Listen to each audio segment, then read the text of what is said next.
I love that. Closest equivalent I could give are two places that I don't think exist outside of Canada, and that would be Swiss Chalet and Saint Hubert. Yeah, Rotisserie chicken. In English. English woman, do you English? Oh, pardon me. Yeah, I got that wrong. It's Saint Hubert. Saint-Hubert. Sam. Saint-Hubert. Oui. Hey, baguette. David, yeah. Saint is Sam. Cass, I'll still never get over that guy playing Widow on a baguette. That was so good. That was so good, man. Right. Stream is up. I am. Oh, the add-on Volos guide, maps and tokens has successfully been added to this game. Yeah, I wanted to look at it. Hmm. I don't know what it added, but you know, Give it a it's there second in case I need it, I guess. Give it a second to load Baldur's Gate.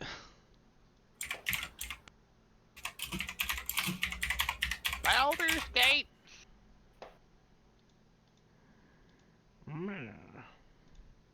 So yeah, there's a big red arrow, and also a much harder to see pink arrow in the upper right-hand corner of the map that indicated the direction from which you were approaching the city. Mm-hmm. With my terribly drawn arrows. Yep. I don't. Oh, there it is. Okay, I was just not zoomed out far enough. Yeah, it's a pretty sizable map because it covers all of the outlying, like, non-incorporated townships that rest around Baldur's Gate as well. Mm-hmm. Is this one of them, Whitkeep? Yeah. Basically. Realistically, Oh, go ahead. I was just gonna say, realistically, how much do we each know about Baldur's Gate? Well, I guess me and Shanks have definitely been here. Yeah.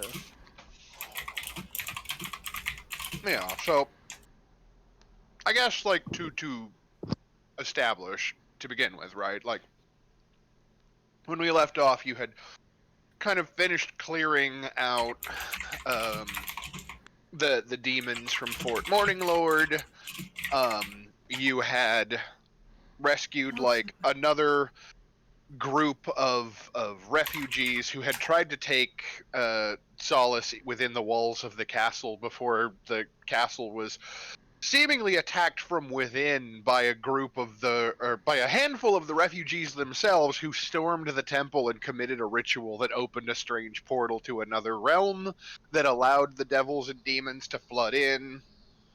And then basically everyone with a noble or chivalric knight title within the keep seems to have been similarly, like, ritually scarified and had their souls stolen, which is why Vert now finds himself in possession of a handful more soul coins than he started that particular adventure with. Hooray! All those voices in his head. Yeah, all those voices that occasionally try to talk to you. That won't come back to haunt me. Joke's on you. it Nothing already bad. is. Nothing bad could possibly happen from this. I mean, thankfully you have an evil alignment. Yeah. Well, no, I mean, there's actually a mechanical problem if one holds too many soul coins and does not. Oh. Yeah. Give unto me your soul coins, then, that I might purify your bodies of their wickedness. Shit. Says Viert over a cup of tea. Yes. Oh, yeah. Well, like, there's a character in Apare Ranman who is just Hillary's character. Oh, the mom? Literally, you ready for this, Hillary? Steel briefcase, straight on the table, opens it up, entire tea set ready to go. Yeah, an entire Perfect. tea set and tea brewing kit. Like, she just Mhm. cracks it open and starts making tea for everyone, and I was just like, oh my fucking god. Well, now I definitely gotta watch that show. It's sweetie. They said it's apparently Wacky Races meets Dr. Stone, and I'm so excited. Yeah, it's been on my list, but last time I looked, which was a long time ago, they didn't have it out in English yet. Yeah, I think there is like full dub on Funny now. So, Oh, cool. I'll have to watch that later then. but anyway, and then the other two individuals of note, that you rescued from the basement of that keep, were a pair of members of the Order of the Flaming Fist, who are like the kind of private military company, like personal army that Baldur's Gate like hires and employs to do like security and like police work in areas outside the upper city, and also they use them pretty much exclusively to fight their wars if Baldur's Gate has need to go to war. um and you had learned that they were sent out to investigate like the happenings in Elturel because they had heard rumors that the city had fallen, and they were concerned because Grand Duke Older Ravengard, who is one like the Marshal of the Flaming Fist, which is to say their boss, but also the Grand Duke of Baldur's Gate, which is basically like being, I don't know, like the equivalent of like the Prime Minister or whatever. Like he's the highest ranking noble in the city. Uh, You smell that? Smells like Tory. Oh my Smells like god. money. he was in Elturel when Elturel apparently fell. And given the situation with the devils at Fort Morninglord and everything that you told them, um, they're now under the impression that, well, the city was destroyed, and since Older Ravengard was there when it was destroyed, he's probably dead. So now they've come back with you the rest of the journey back to Baldur's Gate so that they can inform Oh, their you leadership missed what's one happened. one small detail there. We convinced them he might not be dead. Well, I mean, I don't know how he would still be alive, but yeah, I guess they're going to operate under the assumption that like they need to reestablish like the chain of command in the meantime, Mm. right? Because like whether he's dead or not, no one knows where he is. And that's bad when you're running a military company. True. So, and then yeah, you kind of arrived at the outskirts of the city. All of the different areas you can see on the map, like Whitkeep and Little Calamshan, like basically anything that falls outside of the secure walls of like Baldur's Gate proper is like I said, it's kind of like unincorporated townships. Like it's places where people have come in and they've built like shops and homes and you know like whatever other kinds of buildings that they need, but like the Flaming Fist doesn't patrol them very extensively. There's not a lot of like criminal justice presence. These communities tend to take care of themselves. um, they're a little more friendly to outsiders, but even still you have about 60 refugees who are in need of food and shelter and don't really understand like the day-to-days in Baldur's Gate following you around because they're from a much less crime oriented city originally. But yeah, I mean any information that you kind of want to get about Baldur's Gate before we go forward, like I can try to offer up if you wanted to like question either the Flaming Fist Knights or we want to assume that it's something that like, you know, Cass's character or Shanks's character already knows that filled you in on it. Aye, because Um, we were both here for quite a while extensively. I think it's a given that we do have some general knowledge of everything. Yeah. Kind of. So if there's something that sticks out to you or that you would like to interrogate there, Amaya or Hillary or Avisa. I have approximate knowledge of many things, Frank the human child. Jesus Christ. So anyway, I started hunting. So anyway, yeah. Well, first off, there's absolutely no way I can set foot inside this city without doing a ritual first. to invite Bashaba in. I like Listen, during this. I would like to calmly ask Amaya, is he or I've asked Vera, is he absolutely sure he wants to do this, considering his previous bad luck? I'm not quite sure.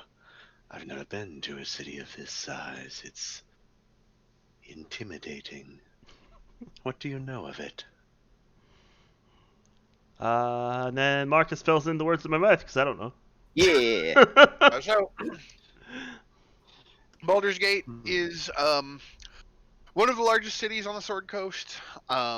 It has a long history of intrigue and like political maneuvering, backstabbing, lots of crime. It is in some ways considered to be the murder capital of the Sword Coast because people gonna shank one another to get what they want. About a century ago, there was a whole to-do called the Time of Troubles, where a bunch of gods had to like hide out on the material plane for a while they tried to figure some stuff out. And among those was a very famous cult called the Cult of the Dead Three. They are Bane, Baal, and Merkel, the gods of murder, treachery, and bones, respectively. Poor Angela.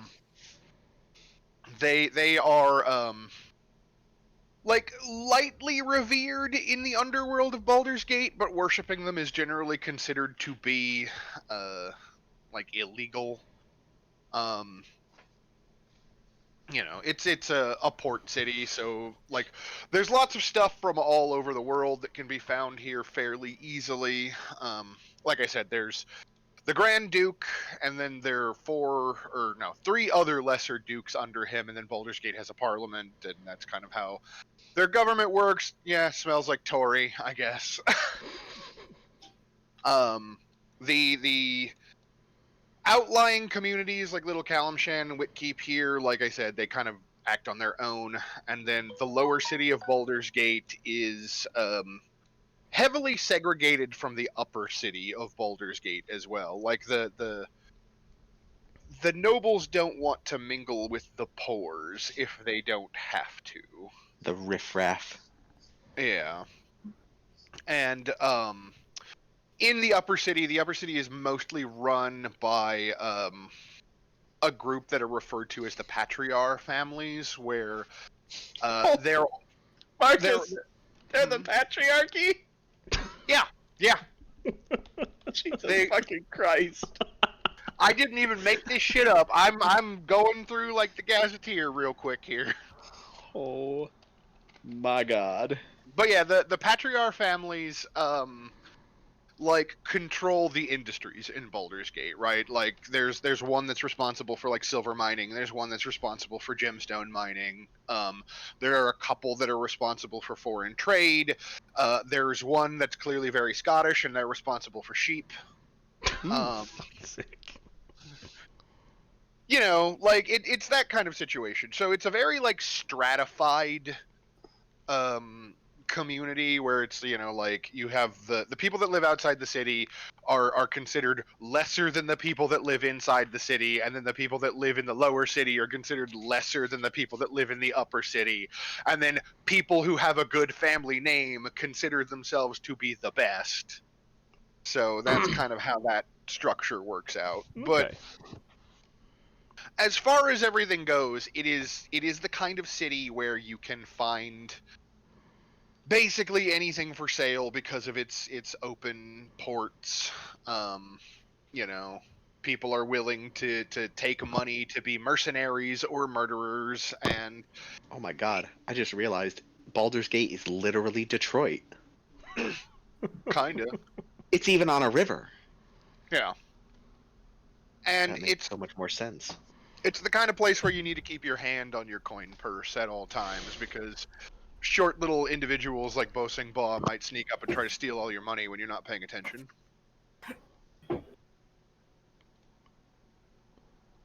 But as it is, Is there anything else like on the map that catches your eye, or do you just kind of want to move on with like the situation at hand? Well, I'd probably take a moment to talk to the party and see if there's anything that actually interests them while we're here. Obviously, Siani's Yeah. kind of gotten dragged along with this, and we don't really know if too much about whether she's been here or not been here, whether there's some stuff she has to do while she's here. Based on the fact that she'd be gawking like a tourist, you can assume that she hasn't. Yeah. Okay. Actually, you know what I think? I think really what we should do is like frame the scene of like the group of you, since you have kind of become not unlike the de facto leaders of this caravan, plus Vasha Hall, who was the woman who Who kind kind of of tried to shut her take mouth? over. Yeah, you know, who has that noble lineage or whatever, and Gorin and oh god, what's the other chick's name? Who I can't remember now. The priest of was it Dara? I think. The priest of self-harm. Yeah, Yeah, Dara. the priest of the god of self harm. Yeah.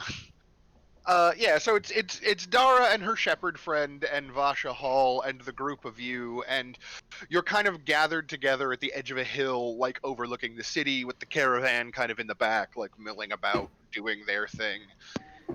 Actually, that makes a lot of sense. As part of my ritual, Marcus, Yeah. can I please offer up the fortunes of the people in the caravan for Bashaba to do with as she pleases in this great city that obviously is full of opportunities for her? I mean, Sure. no one's gonna be listening to my ritual anyway. I'm assuming because they're all pretty Yeah, much you're sick of it. you're off to the side doing your own thing while everyone else is Yes, talking. but for such a grand city, I probably need a grand Offering. offering, a grand uh, ceremony thing, Roll me a religion check. a religion check. Oh Jesus! My character sheet just went into Egyptian apparently. What?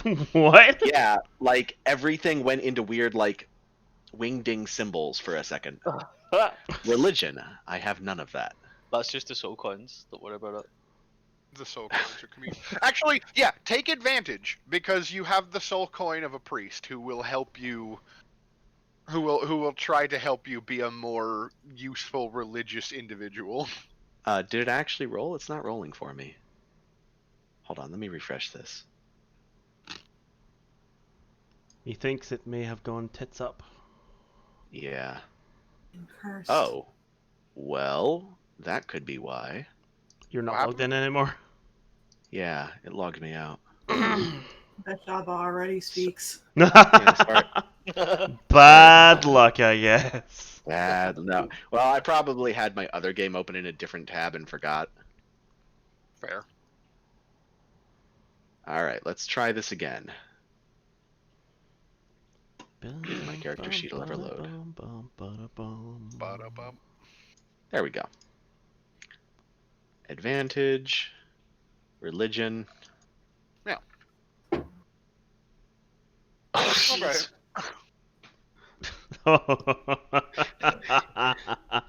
So Yeah. I think in this case, like, the voices of the soul coins, like, some of them are trying to help you, some of Mhm. them are being a little bit more distracting, and so, like, you go through the motions of making the offering, and you kind of, like, whispering these utterances of, like, you know, I commit these piteous souls, or however it would be that Vert would say it, right? Mhm. And I will say for the moment, Bashaba is silent. It is uncertain whether or not she has accepted your offering. Mm. But I'm going to keep that one in my pocket. I'm just going to Okay. put that right here. But yeah, for the rest of you, like Vasha and you know, Dara and Gorin are here. I think the two like Flaming Fist like knights are probably here as well. And you know, like arms crossed, looking grimly serious. And it's one of those things where Vasha points out, she's like, well, I suppose now we've arrived, like Dara and Goran wanted us to. I guess we should figure out what we're going to do with our And she kind of turns and like waves an arm broadly at all of the people that you've brought with you. We're going to have to figure out where we can lodge these people and feed them and get them off their weary feet. It's a big city, but we've got ourselves a rather large company as well. Don't suppose any of you would have any ideas. Well, obviously. I would assume that Anyway. perhaps there is a garrison or a temple that might be able to help out with that. Yeah, one of the two Flaming Fist Knights, who I'm just going to keep referring to neutrally because I can't remember the names that I gave them anymore. The new one was Sir Ulrich. Oh yeah, Sir Ulrich then. Kind of like nods, and he's like, well, given everything that you did for us back at Fort Morning Lord, I might be able to talk to my direct superior and see if I can't help move things along. The Flaming Fist doesn't typically do refugee outreach, but I suppose in a dramatic situation like this, we might be able to make an exception. Indeed, this is an exceptional situation. It's true. And then I think Goran, is the one who steps forward, shepherd's crook in hand, and he's like, and what are we going to do with, Miss Volus? The murderer that we captured? Probably just motion to the two guards we've got here, just like, I'm sure they'll come up with something.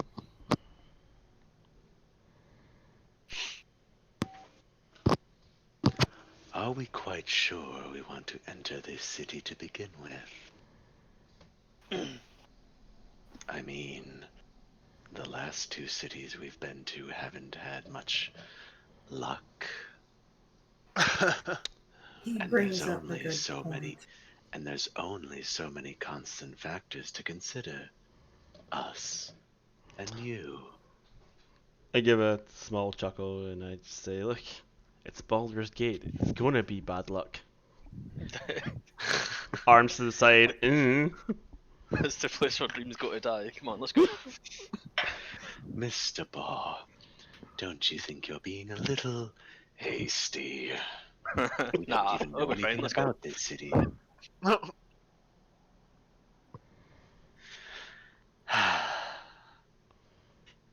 What's Hillary doing just now? Sorry, just getting a glass. No, we'll be fine. It's all good. I've been here once or twice before. I'm sure we'll be fine. Yeah. Dara, for her part, Hun? is... Oh, sorry. Yes, dear. Cass asked you what you were doing?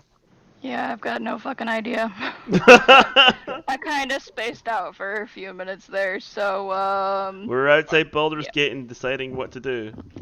What would you like to do? Yeah, I mean, there's the consideration of how to deal with the refugees, obviously, and then there's the woman that you captured trying to murder friend Hank, who needs to be dealt with as well. my first point of order would probably to be, finding, care for the refugees. I would probably go around to temples and see what other priests or clerics would be able to assist with, since I have a religious connection with them. Sure. Okay. So it sounds like then,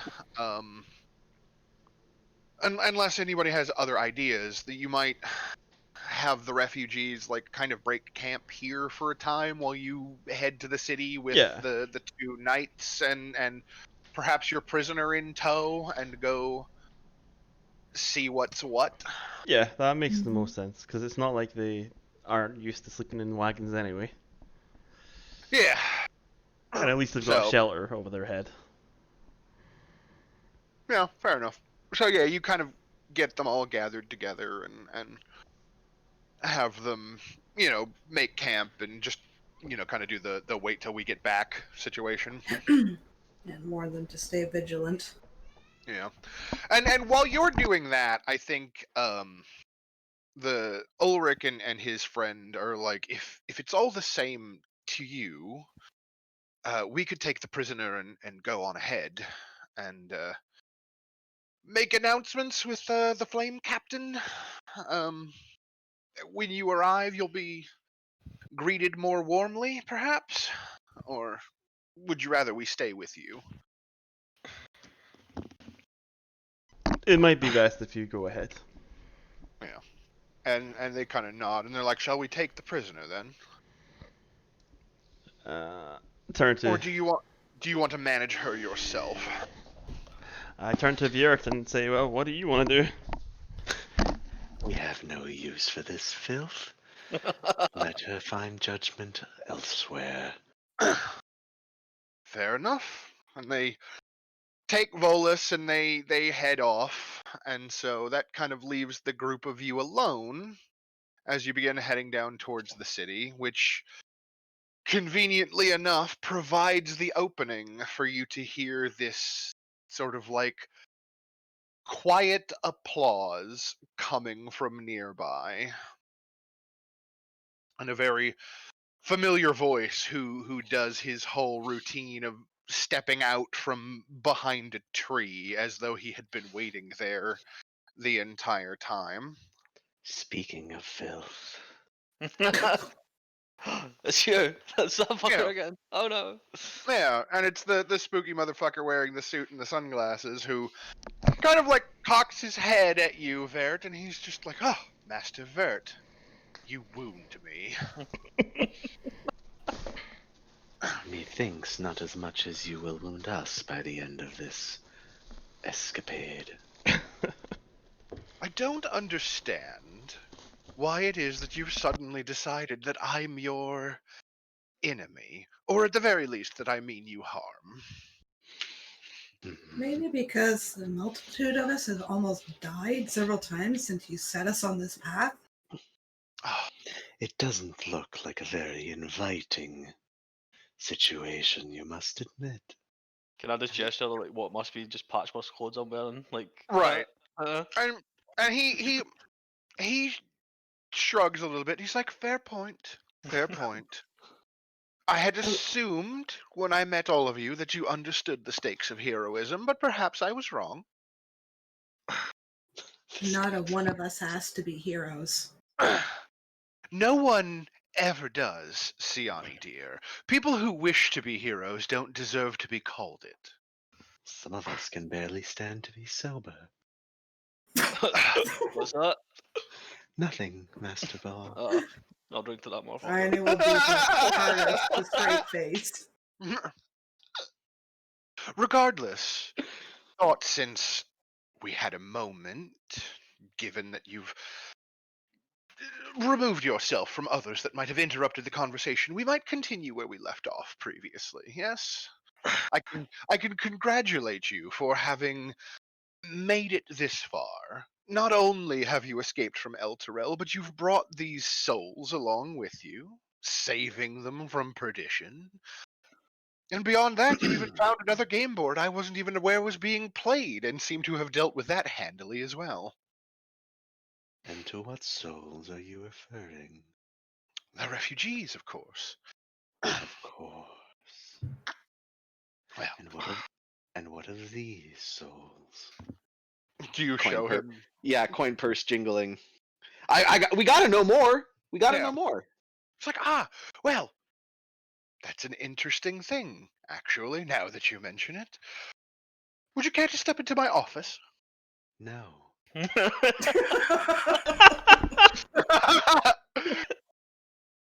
And he kind of like, he laughs at that, and he finds like a rock to sit down on, and he's like, okay, fine.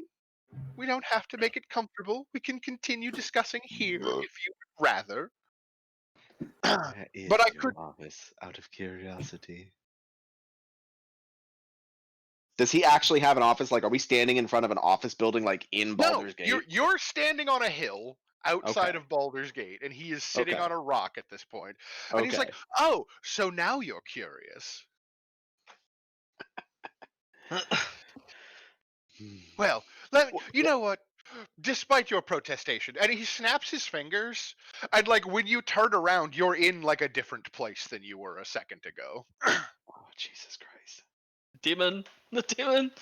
Right, and it's like a nice like almost like a lawyer's office, right? Like it's got bookcases and like paintings on the walls. There's like a roaring fireplace. There's comfortable furniture, and there is definitely a tea set that has been set out. Um, and there are seats for all of you. Also, everyone's clothing, now that you have been moved to this place, is clean and like mended of any damage that it has experienced during your time on the road and in your various like combats. Oh, good. And he's just like, so, as I had said previously, there was a game afoot, a situation beyond, I suppose, your mortal reckoning, and I am not at liberty to necessarily divulge all of the moving parts because, well, that would be cheating. So But I'm saying. the soul coins are an integral part, shall we say. They're being they're being captured and contained for a very specific reason. There is a contract that requires fulfillment. And well, your interception of some number of them has put a wrinkle in the other side's plans. So for that, you should thank your friend Vert for slowing down the timetable.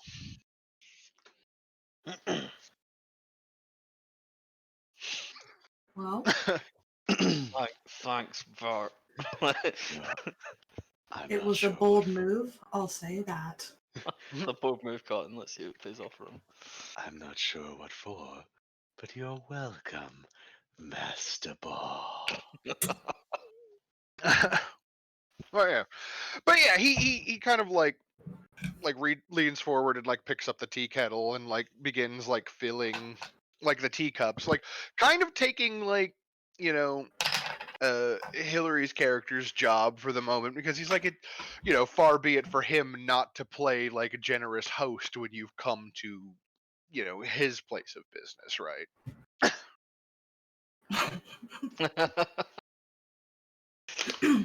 And Diana is also not going to sit, but she's not going anywhere that near that tea. She's already uncomfortable enough from being teleported. I'll drink the tea. Why not? I'll I set love me Yeah. some tea. I'll get in on that. It's a very fine tea. Very fine. It tastes, you know, like Death. it tastes expensive and exotic, right? Like I don't know enough about real world tea to put a finger on it, but I'm imagining something that you would be able to discernibly tell is expensive just by drinking it, right? Like Definitely maybe a Oriental. nice, I was gonna say Ceylon tea. Yeah, something like that. Ooh, I love Ceylon tea. I know, it's so fucking tasty. Yeah, My- and he's poured a cup for all of you, whether Siani takes it or not. Like it's there, it's piping hot. She's got trust issues. My favorite tea is made with Ceylon and catnip. Oh. Oh. I'm a chai person. To each Yeah. their own. And he's like, but regardless, I thought it might be prudent, considering how far you've already come and how well you've been doing so far, that I might avail you of some of my other services, if you might happen to wish for them. Services such as what? Ah, well, this brings us back to the soul coins, as it And were. very swiftly. Why coins? Why coins? Are Why? souls not easily obtainable through less invasive means? Ah, yes. Well, the process of transposition from soul form into coin form makes them easily contained, easily transportable, and, well, there are objects of power on Avernus that are run by the application of soul coins. It Hate makes that them you not use the unlike term object of power, by the way. a. It makes them not unlike a source of fuel, but also a source of currency. It's complicated, but it does make for the easy exchange of that which not it, the easy exchange of that which is not necessarily yours, if you take my meaning. Hmm. Continue. Yes, well, I'm sure by this point you've figured out that I'm a bit devilish, shall we say? And he holds up both hands so that he can use like his index fingers to like indicate like horns on his forehead. Like You he's know. putting his fingers on his forehead, or he Yeah, actually has horns. like he puts his fingers to his forehead to make it look like he's got a pair of horns, right? And he kind of grins at you as he does it. Sorry. No, And I over think that's what he does. I think that's yeah. what Ray does. And over the last 100 or so years, I've been known to make a contract or two with a mortal, you know, offering them things that they want in exchange for things that they have. I, unlike my brethren, however, have learned that there are things in the world other than souls that are valuable and worthy of exchange.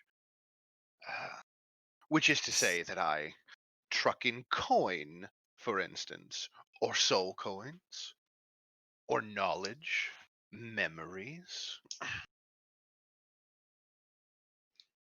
Just kind of sit back on my chair and just go, what about drunk halfling? Yes. What? What is he worth? You wish to trade me your halfling? Guys, guys. We're not trading the half.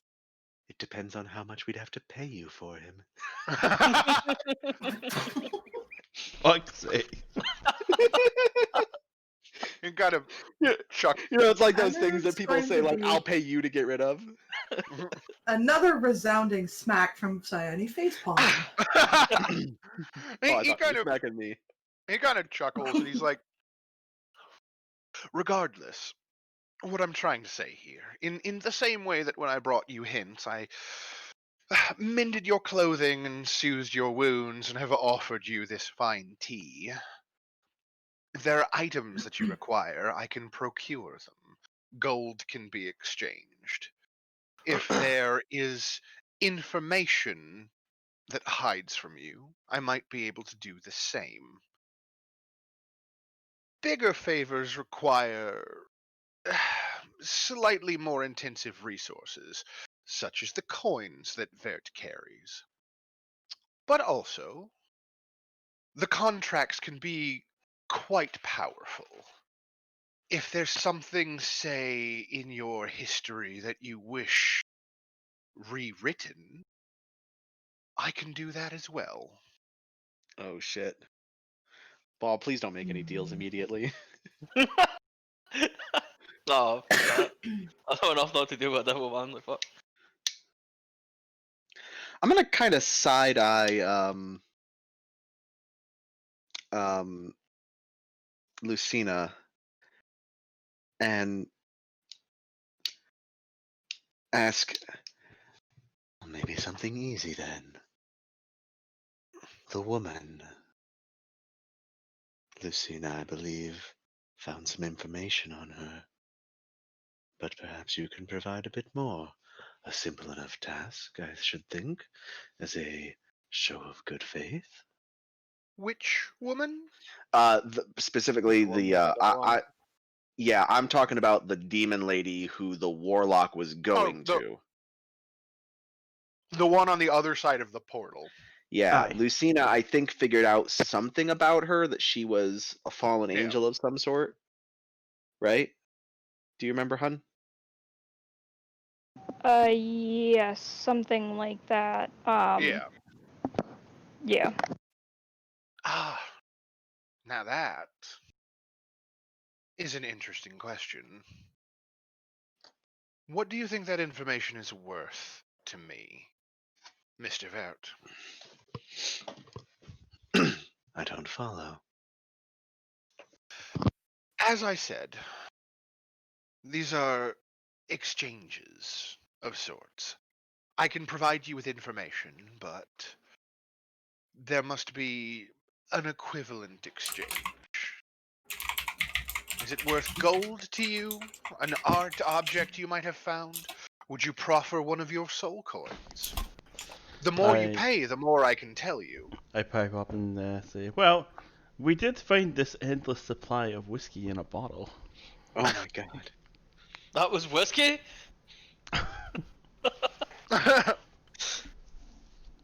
So you wish Hey, to that's part with... my flask. I've been holding on. I That ain't up for barter. Huh? If I may, So, we've already performed quite a service for you, so you admitted yourself. All I'm asking is a show of good faith. Lucina is the most knowledgeable of our party in these kinds of matters, and Well, she has been unable to find anything of merit. We're not asking for anything world-shattering, perhaps just a name. yeah.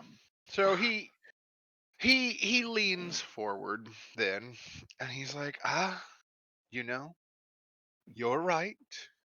You've caught me out in my own words. Fair then.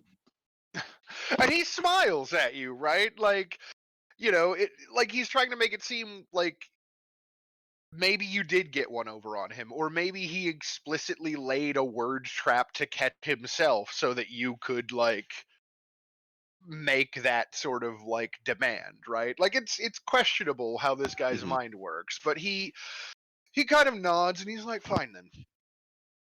The entity that you saw on the other side of the portal, I suspect, is the Archduke of Avernus, the Lord of the first layer of Hell.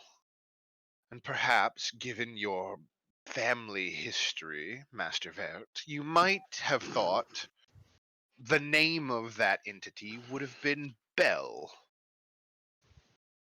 But Bell no longer rules the first circle of Hell. And I think at this point, like, I don't know how I would describe it, so maybe you can put some imagery for me. Yeah. But that would make Veer a little shook, probably. Yeah. Maybe some kind of realization. Yeah, and I think to that point, like he kind of stands and he puts his hands behind his back, at the small of his back, and he kind of like turns away from you, and his face darkens a little bit, and he's like, Bell commanded the legions of hell for quite some time, pushing the armies against the demons trying to spill out of the abyss. But he did not perform adequately for what Asmodeus wanted. So he was replaced. And that's where we have our new master. And he indicates to a picture that's on the wall that may or may not have been there the entire time, which appears to be the woman in question in profile, right? Black wings and all. And he indicates this is Our Lady Zariel.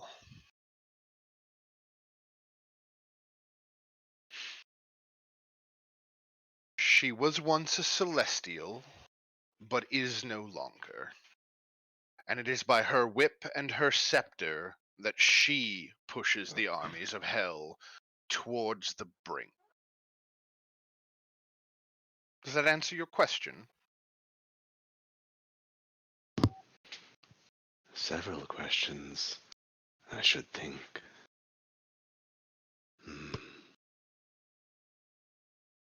And Vert's just gonna go silent. He's got a lot to think about. Good. So, So if I... oh, Oh, go ahead. no. So listening to this, Ray realizes that this guy is no joke. He can pull out a lot of information. He looks at the locket, pulls the locket out of his pocket, looks at it for a second. There's a locket. There's Sorry. a locket. Yeah. A locket in his pocket. There's a locket in your pocket? Yeah, boy.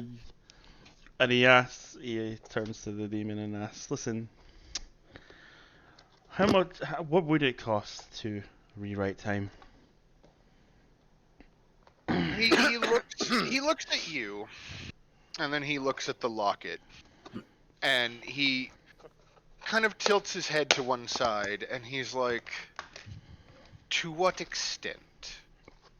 Do you wish to lose the memories of that painful day? Or do you wish the day never happened?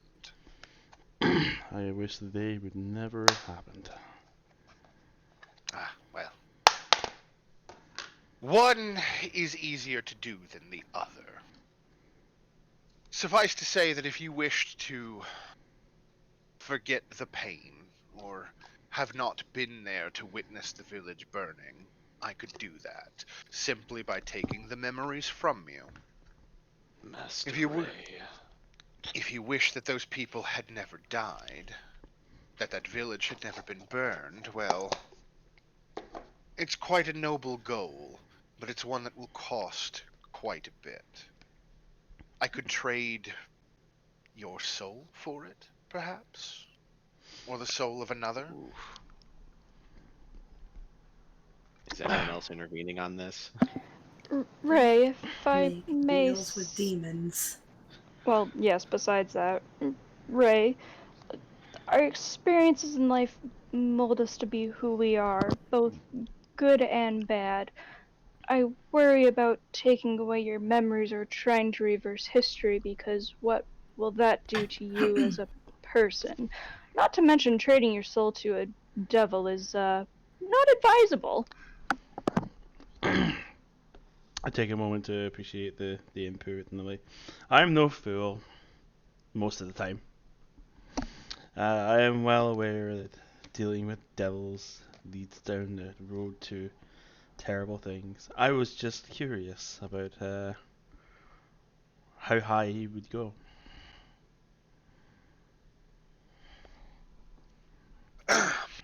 As I said, I facilitate exchanges. And I think it's true that in your heart of hearts, what you've asked is a thing that you want. But your friend Lucina is correct. There's no need to go exchanging for things when the job's not done yet, right?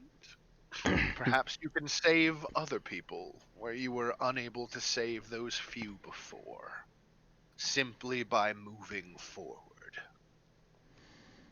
I don't need a devil to tell me that. I've got a drunk halfling over there. He does enough. Yep. Yeah, and he Yep. he chuckles, but and I think like the rest of the conversation, unless you have like specific questions that you want to ask him, basically plays out that like he can help you acquire things that you might need, like if there's like a particular like item that you might want to look for in a magic item shopping trip kind of way. Ooh. Hang on. How much for a pair of glasses that let me see in the dark? I actually don't have any silver weapons.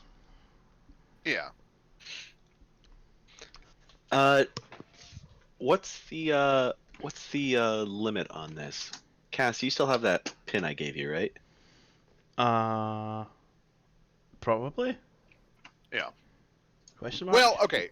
It's one of those things where like I will probably you can make a request Mhm. and then I will make some rolls behind the screen and then he'll discuss price with you, right? And obviously, like the more outrageous or powerful the item, the higher the cost is going to be. Like there are simple things that he will definitely trade for gold or art objects. More powerful items are going to require like soul coins or other like literal souls or similar. Like he will accept magic items in exchange for other magic items of similar power.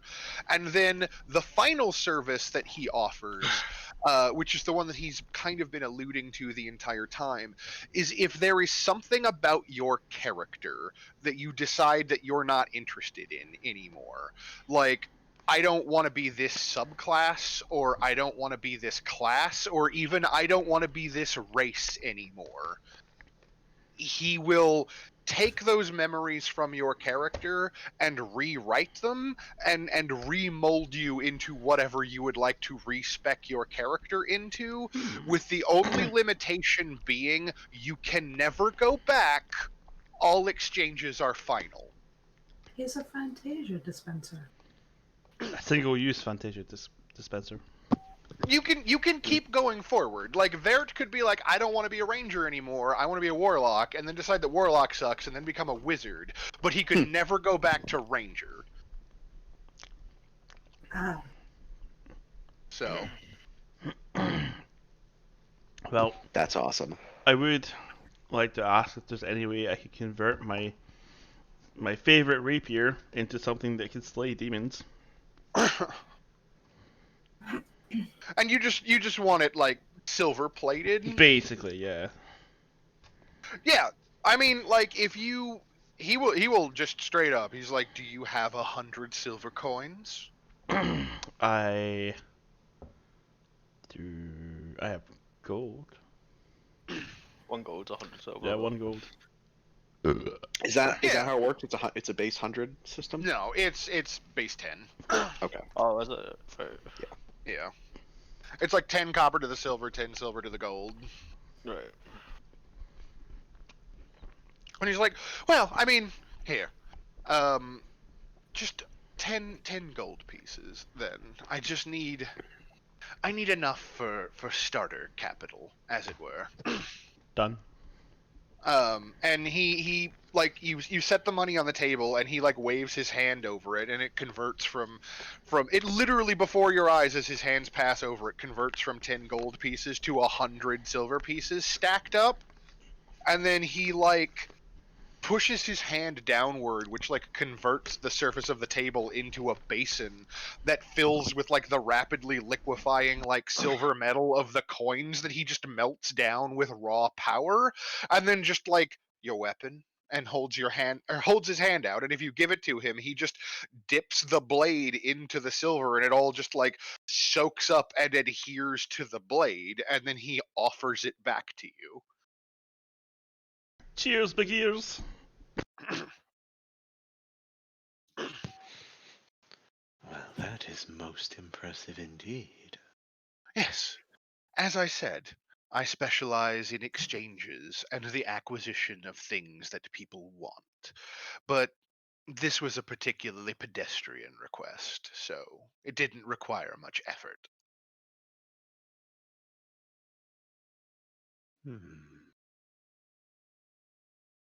I need a cloak of billowing. No, I'm kidding.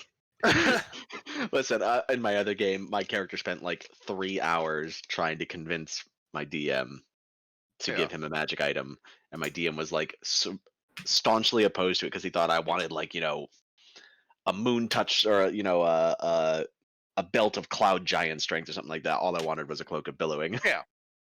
And he's like, you don't have to make any decisions now. You can think on it. You can decide whether or not you wish to avail yourselves of my services, and then we can be in touch. Unless there's something that like immediately springs to your mind that you want to talk about, like right this second. I mean, like the glasses are fucking night vision shit. Fucking admire these fucking goggles that I'm wearing. Yeah. Oh, sure, the goggles of night or whatever. Yeah, something like that. I don't know what. Let me consult with Let me consult with the. Can we just call it the almanac? Whenever you have to go and look up fucking tables.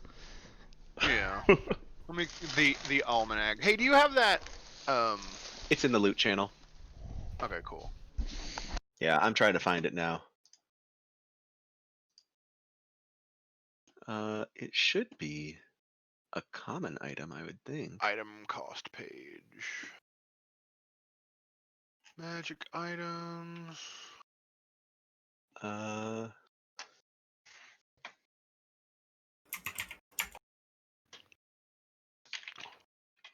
Goggles of Night are valued at 500 gold pieces on this spreadsheet. So 500 gold pieces or the equivalent offered up he will make sure that the item comes into your possession. Oof, haven't got 500 gold pieces. Oh no, wait, we've got all that fucking loot we can trade as well. though. Yeah, you got all that loot and stuff from the keep, right? Like, Yeah. Not nearly that though. My sack of many things, like We have all those gems and stuff too. yeah. Mhm.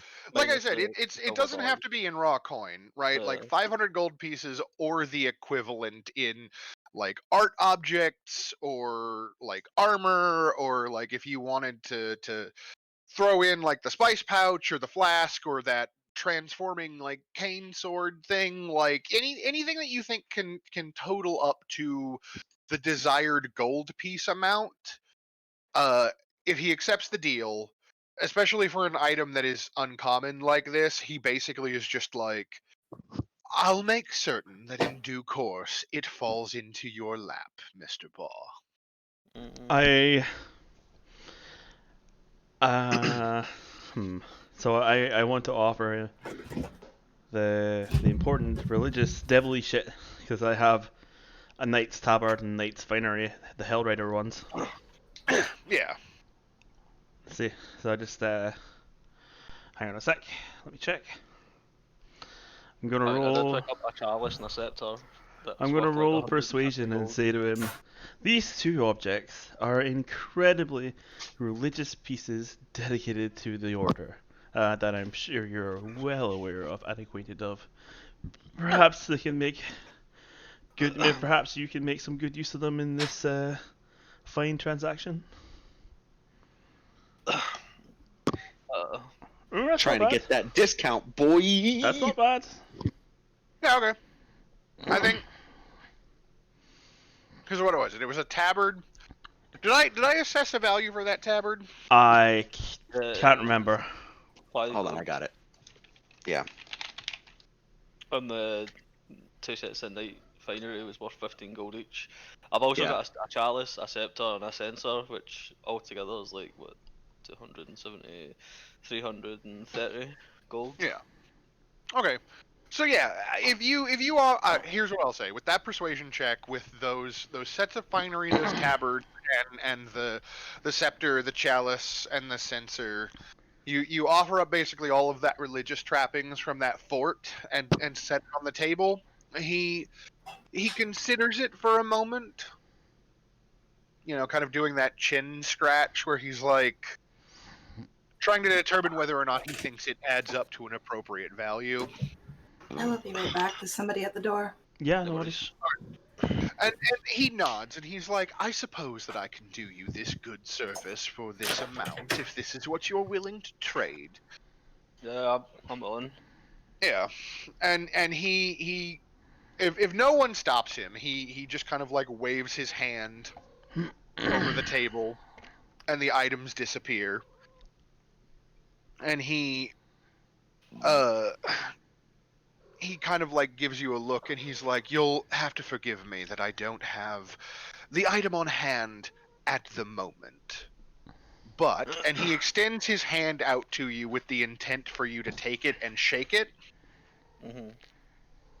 If you shake his hand, he's like, I swear to you, on contract, that the item that you desire will be yours within the next few days. I will make certain of it. But yeah, I'll shake his hand. Fuck it. Did we ever get his name? You have not gotten his name yet. Seems wrong of us to have gone so long without asking, but what do we call you? Yeah, so at that he's like, I'm glad you asked because I was about to tell you regardless. And he reaches into his suit jacket and he pulls out a simple looking card and he extends it out towards you, Vert. I will gingerly take the card with 2 fingers. Yeah, it is a simple-looking business card, dull gray in color, with a slightly roughened texture of handmade paper. On it, it depicts the image of a crane in flight, wings outstretched to either side in black silhouette. And next to this, in shining gold lettering, is written, Nibirius Octokizaron, rhetorician of the cunning arts, procurer of loss, and restorer of dignities and lost honors. It's quite a mouthful. I'm gonna call you Neb. Old Nebby. Old Nebby. On the back side of the card, in the tiniest of print, it reads, Entitlement to one conference with same. Tear this card entirely in half to summon door. Will not function in the heat of battle, nor in the presence of devils or demons neither. Return trips are negotiable. I fucking love this. Oh my god, it's the library card from Symphony of the Night. I'm. You know what? I'm gonna hand this to Lucina. There's the description text I wrote for the card in the channel for you. I mean, Mom's the one that should handle the car, right? Yeah. Yeah. That's fair. I'll not argue with that. Yep, I will hold on to that. Octokizaron. Yeah, I took the name from an audiobook I was listening to, the last name, and they pronounced it Octokizaron. I Octokizaron. see. It's a Michael Yeah. Wabi Of course! situation. Of course, Nibirius Octizarian. Oxygenarian. Yeah, and he kind of like grins when you like read over the card, and he's like, if you need to make contact, the card can facilitate such. I stand up from the table, sheathing my new fancy rapier, saying, well, I guess we'll be in touch. Oh, I'm certain we will. Anyone else got anything to say? Or Yeah. that they want? Sahani is going to maintain her mostly silence, but she is holding on to her tail. Yeah, he. She Like, wanted to ask about it, but she doesn't trust him. sure. So, but you're not being particularly coy about it, right? Like, you clearly have like your hands on your tail, and you haven't sat down either. So I think it would be fairly apparent what you're Sort doing. of. She's got one arm at her side and the tail in her fist, and it's just reminding her of what fucking around with demonic things does. Right.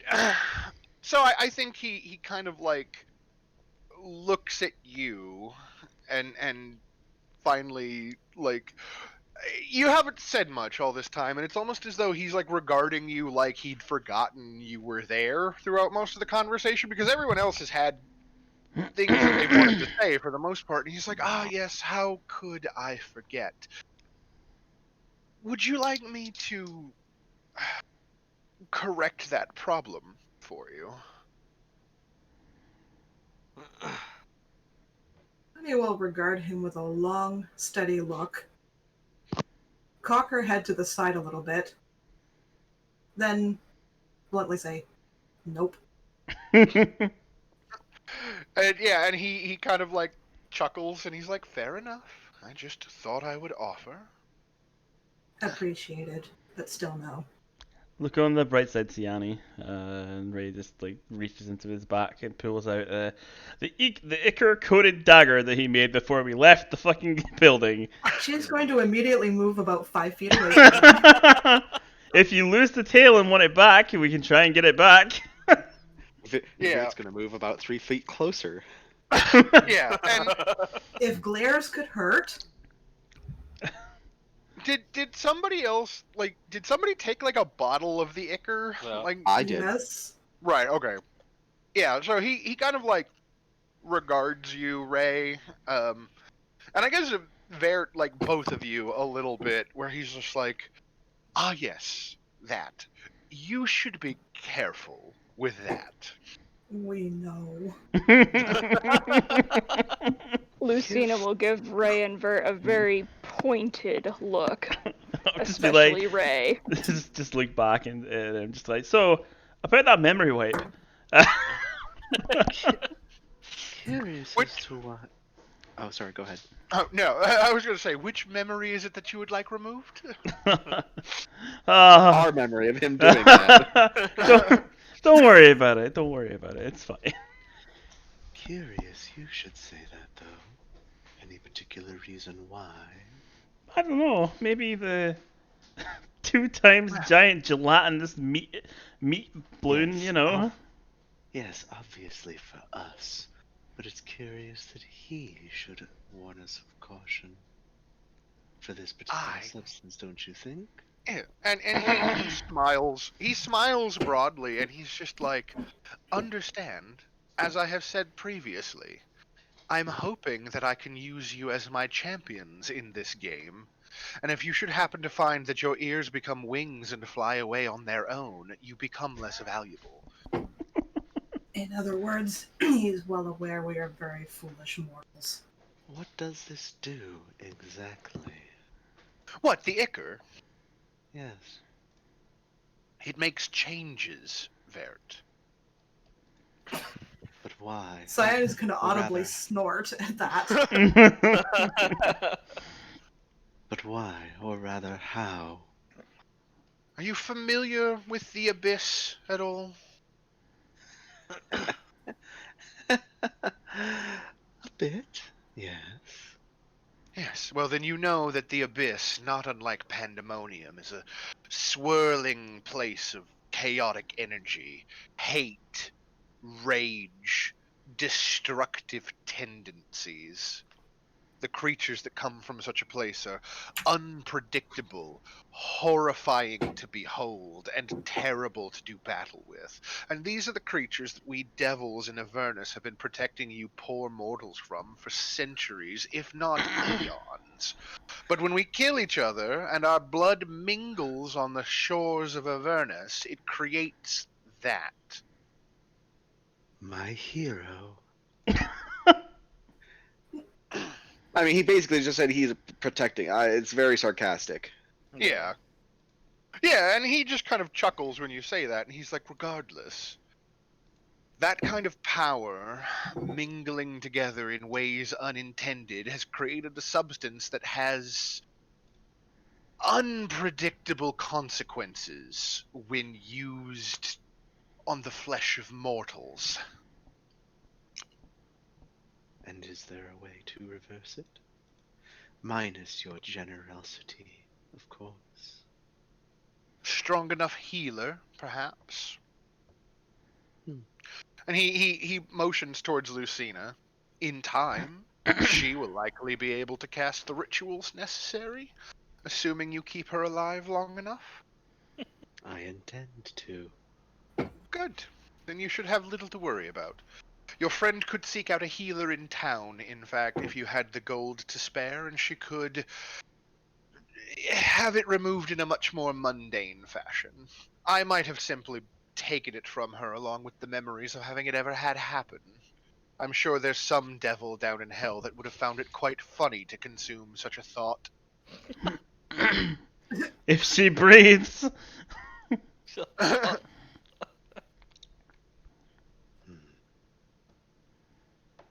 I have many questions for this man, but I think I shall hold them for now. And what of the rest of you? And he's still saying nothing, but clutching the tail a little more protectively now after mentioning mundane removal methods. Oh, I just got it. Oh, snip. She knows snip. exactly what that means. Me, player, didn't. Yeah. Plus, there's no guarantee it won't just grow back. God. Yeah, in Confirmed. order Yanni is now an iguana. in order to see it, in order to see it Iguani? permanently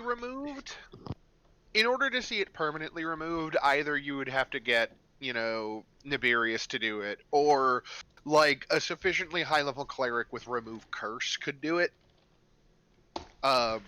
Otherwise, like trying to cut it off, like who fucking knows what would happen. Oh So. God, I'd grow too. It's actually a Hydra tail all along. Hail Hydra tail. Yeah. But yeah, if Oh no my one God. has Tail Hydra. tail Hydra, if no one has any further questions, he kind of does this thing where he sort of like waves his hand and snaps his fingers, and you find yourself back in the meadow that you were in before you left. Before he does that, I would thank him for his hospitality and the fine tea. Oh yes, quite. Actually, and like when you've arrived back in the meadow, he reaches into his coat one more time and he pulls out a small like box that's like wrapped in like very fine like gift paper, and he leans forward and he offers it to you. Oh, he's so sweet. It's like That's how he gets you. payment in return for all those times you've offered me tea without any prompting. Literally, mom's creepy boyfriend. Hey, he's nice and just gave me some bomb-ass tea. I will He thank him treats me profusely. nice. He's good to me, damn it. And he's like, yes, I suppose you should get back to dealing with your refugee problem. I've probably taken enough of your time for today. Though when you look around, it doesn't appear as though the sun has moved any position in the sky for as long as you feel like you were in that room. Yeah, unsurprising.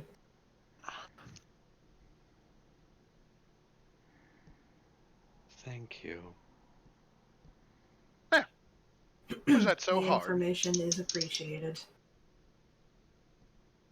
Yes, well, as I said, and I have continued to say, and will continue to say, I am hoping that as champions in this game, you can accomplish the goals that I have in mind, and it doesn't do me any good to let you die without proffering at least some small amount of help.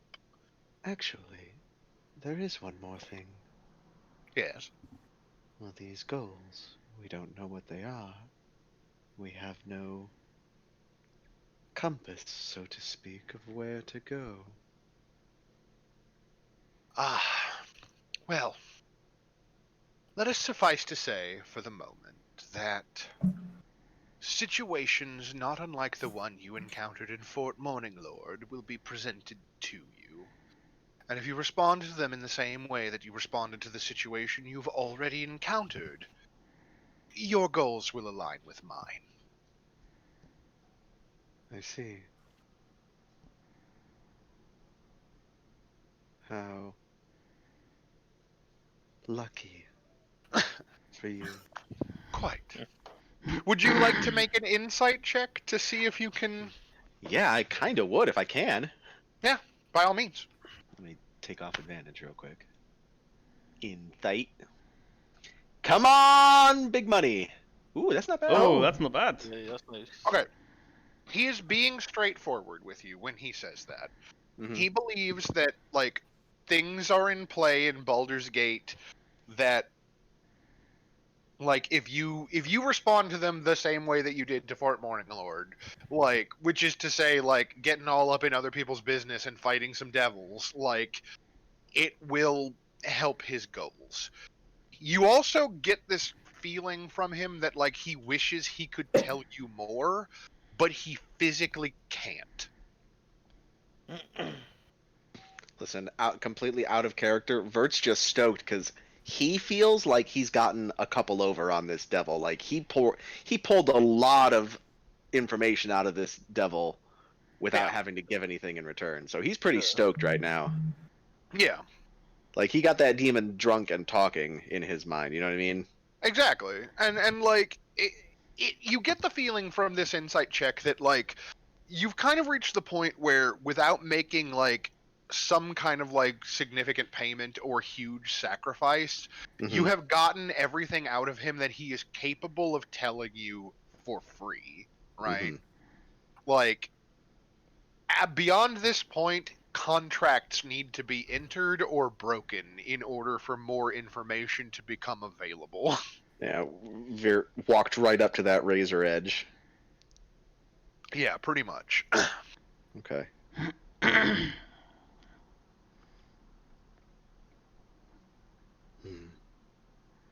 But yeah, otherwise, you know, he kind of, unless anybody has anything else for him, he does that thing where like when you aren't looking at him, he just kind of disappears.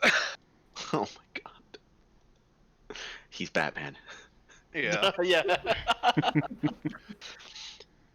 I'm waiting. Now that he's gone, I'm waiting for it. It's coming. I know it is. What? What, the dead I'm Batman? parents? Nope. I guess I don't follow.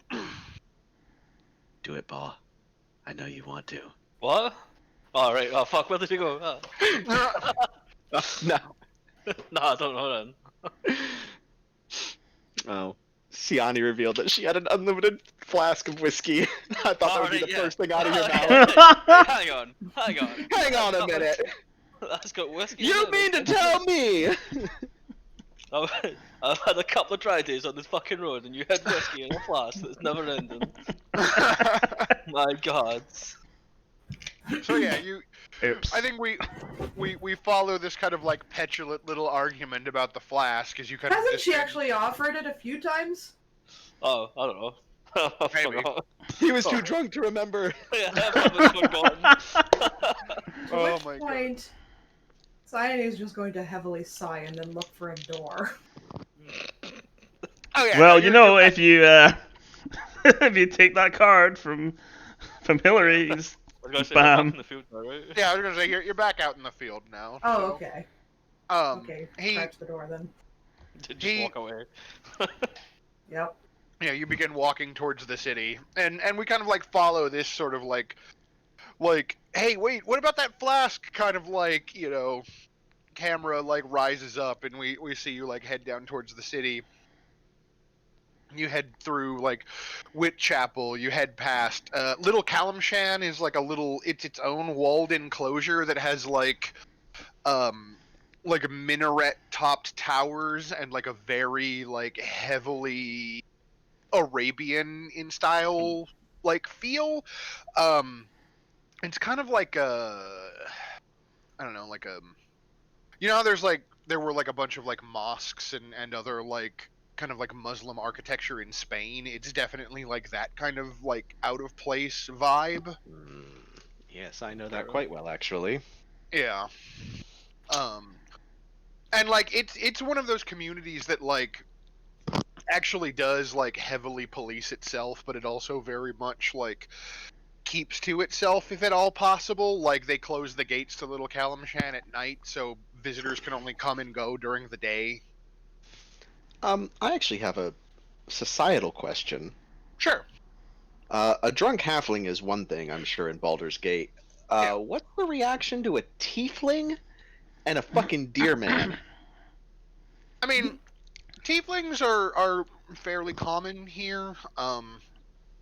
Going back to what I was saying earlier about the Cult of the Dead 3 and the Time of Troubles, one of those gods is actually like killed and like returned to life because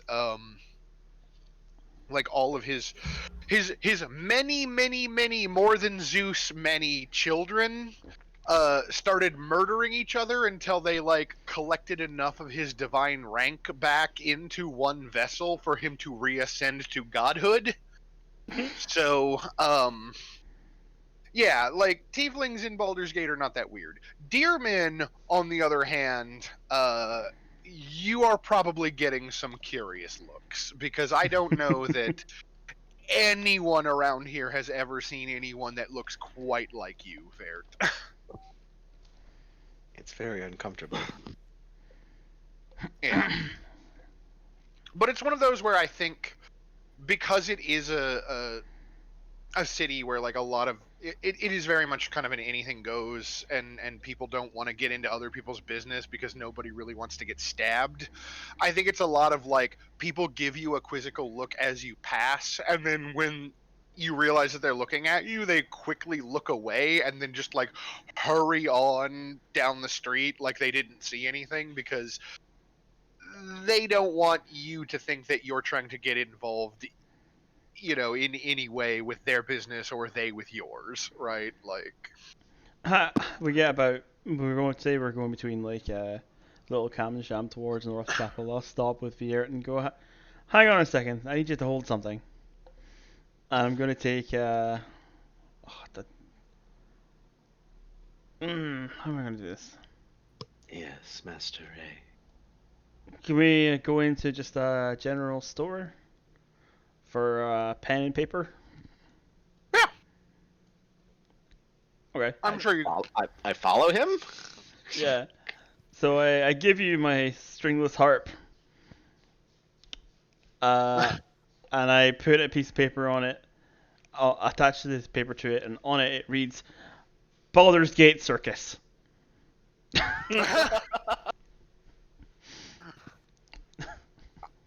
I've never seen a circus before, so sure. You don't need to know. You just gotta hold this. That's all. You're giving him a sign placard that implies that he's a circus act? Yes. Okay. Very well. And what is the purpose of this? What is I just walk away Sark? chuckling. What is a sarcus? It is a place of entertainment and value. Something that we get a lot from you. I don't quite understand. But... You will, and I pat him on the back and just say, just make sure you hold it this way. If you did understand, we wouldn't get as much enjoyment out of it.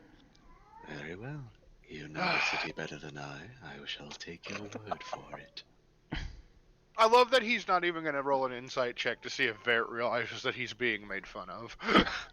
Oh, he wouldn't. He's got like 0 intelligence, dude. Fair enough. Fair enough.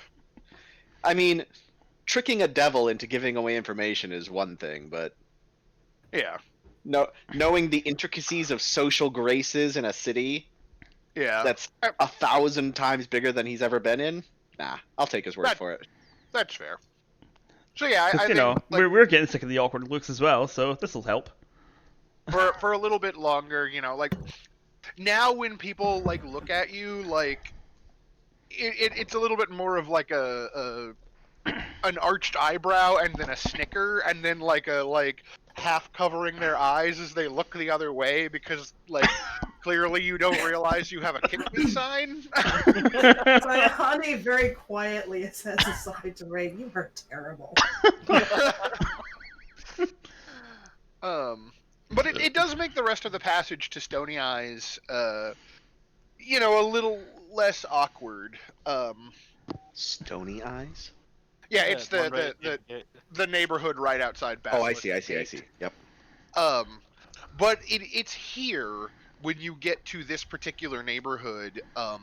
I think it becomes fairly obvious to anyone that pays even the least bit of attention. So I would assume, like Vert in this case for sure. Mm-hmm. Maybe Ray, probably not Ba. Nah. That like the crowds here are like denser than you would expect, right? Like there's a bunch more people here, and like there are a ton of people here that look incredibly road weary. I've seen enough of Kamiga Kill to know where this is going. Oh my god. And like as you push through like the crowds and the milling like masses of hopeless individuals who've just like found whatever place they can to lean or sit, you hear the arguments of people yelling at one another about like, I thought you said that this was where we would find, you know, safety and protection or whatever, and the other side of the argument being, well, I didn't know they'd have the gates closed, now did I? You eventually find your way to the Basilisk Gate, and it's here that you find that a very dense crowd has gathered at the edge of some impromptu barricades that have been set up in a wide, like, half circle, like, keeping people back from the gate into Baldur's Gate proper, and the gates are shut. And, like, there are flaming fist guards in armor with their shields, carrying their weapons brandished, who are trying to keep people back from rushing the gates, while a handful of like scribes are busily trying to like take down people's names and like relevant information and sort through this press of refugees who have flooded in from the surrounding area around Elturel, who were apparently like making their way towards Baldur's Gate at the same time you were, for the same reasons that you were, right? And so now there's just this influx of people with nowhere to go, and the city has no idea how to deal with them. Should have seen this coming. You never seen it coming. Oh, No. for fuck's sake. Danny, don't you know about Baldur's Gate? Fuck off, you cunt. So I take a moment to. Can I peruse the guards that are there and see if I know any of them from my time in Baldur's Gate working in the bars? Sure. Give me a perception check. Let's see how this goes. E. Not great. It's hard to tell. Like a lot of the guards that are present, like they're in armor and like wearing their helmets and whatever because they expect trouble, right? So you can't really get a good look at anyone's faces. I will say with a 10, I think I'll go for I'll give you what you want, but with a consequence, and that is that one of the scribes who is at the front, like taking people's names, is a guy you recognize. Their name is Lucius. The last time you saw them, you were in a fight.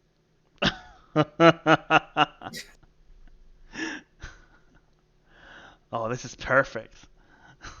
Hang on, we need to get in. I turn to everyone as much as I can in this huge influx of people. It's like, oh, guys, we need to get in here.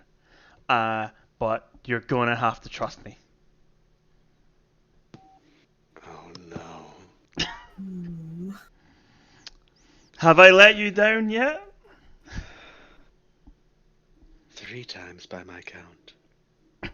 Sounds about right. Excuse me. You know the city better than I. That's Okay, true.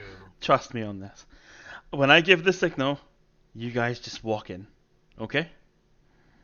But through this closed gate? Okay. We'll just I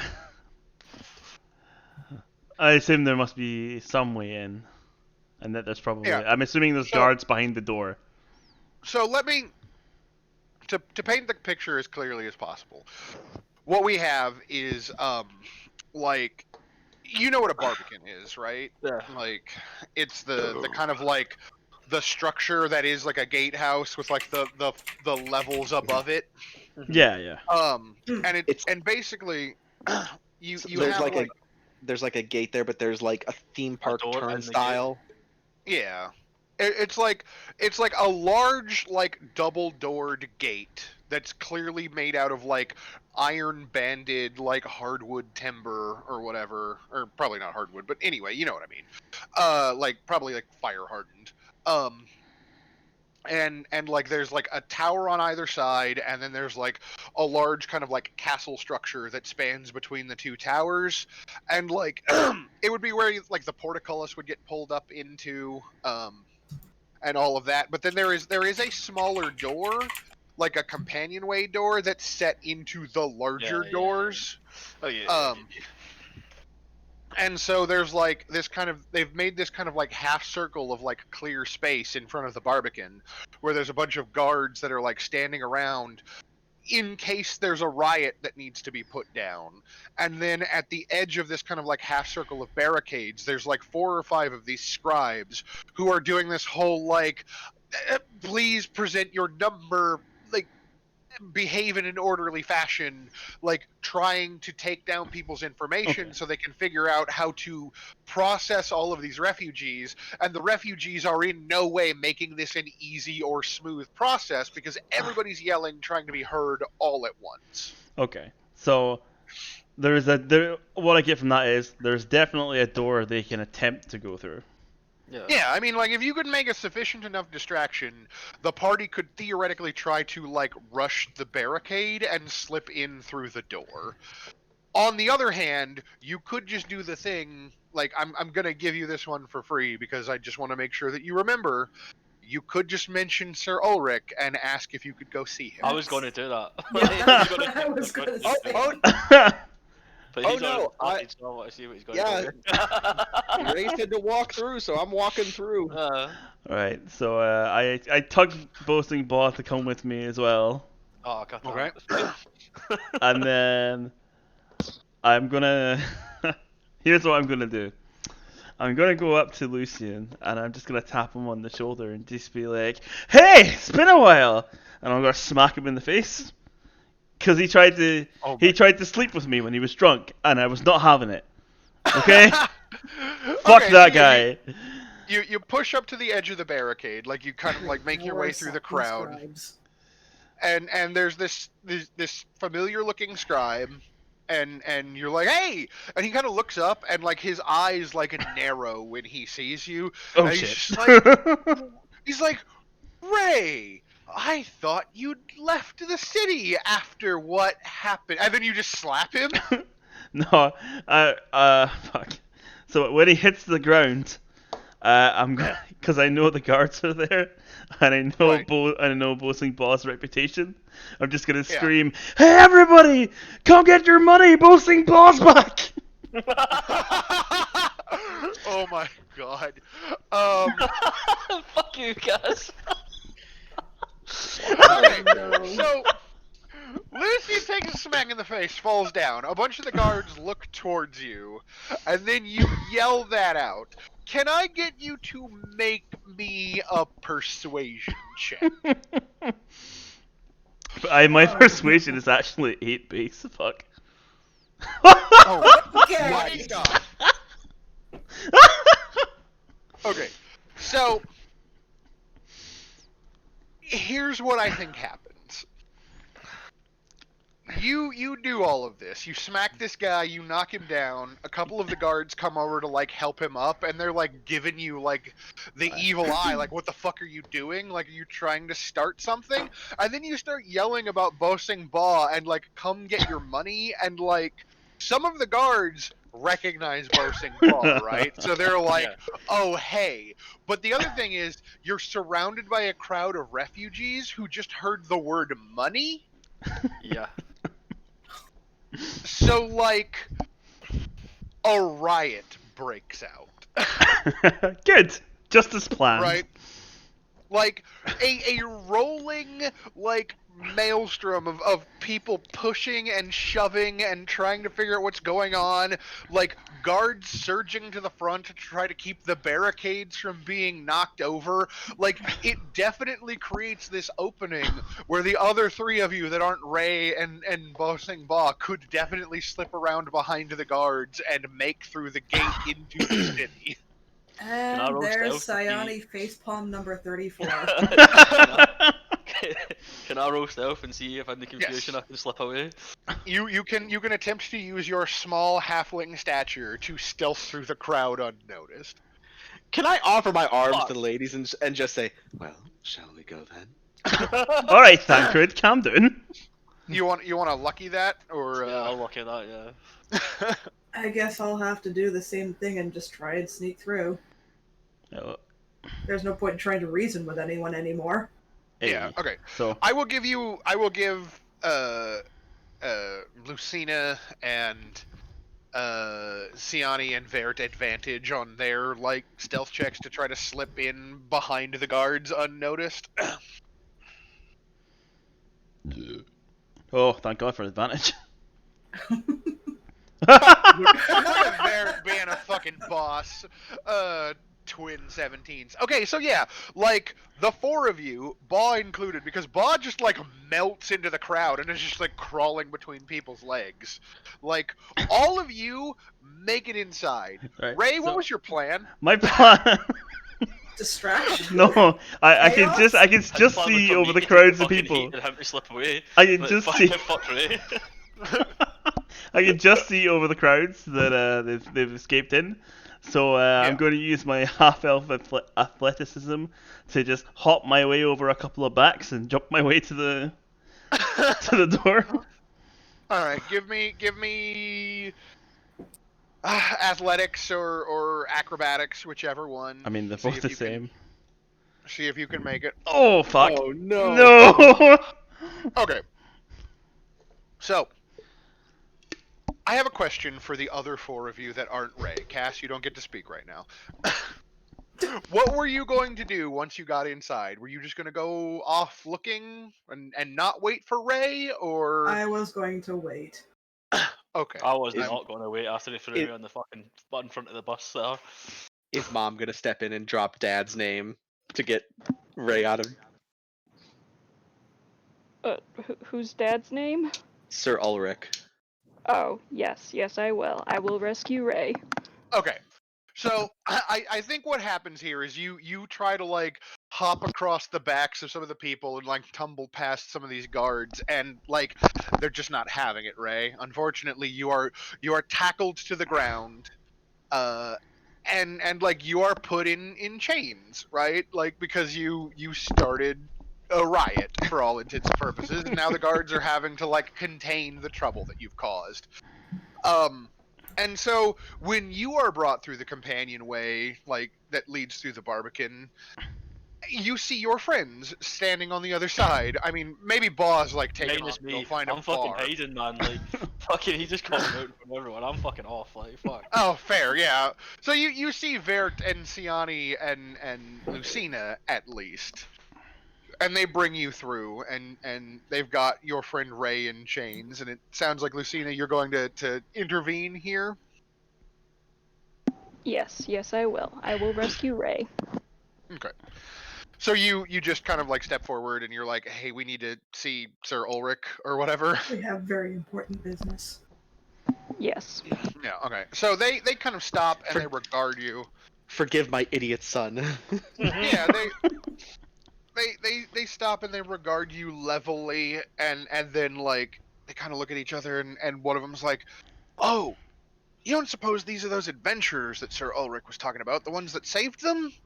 And like, That would be us.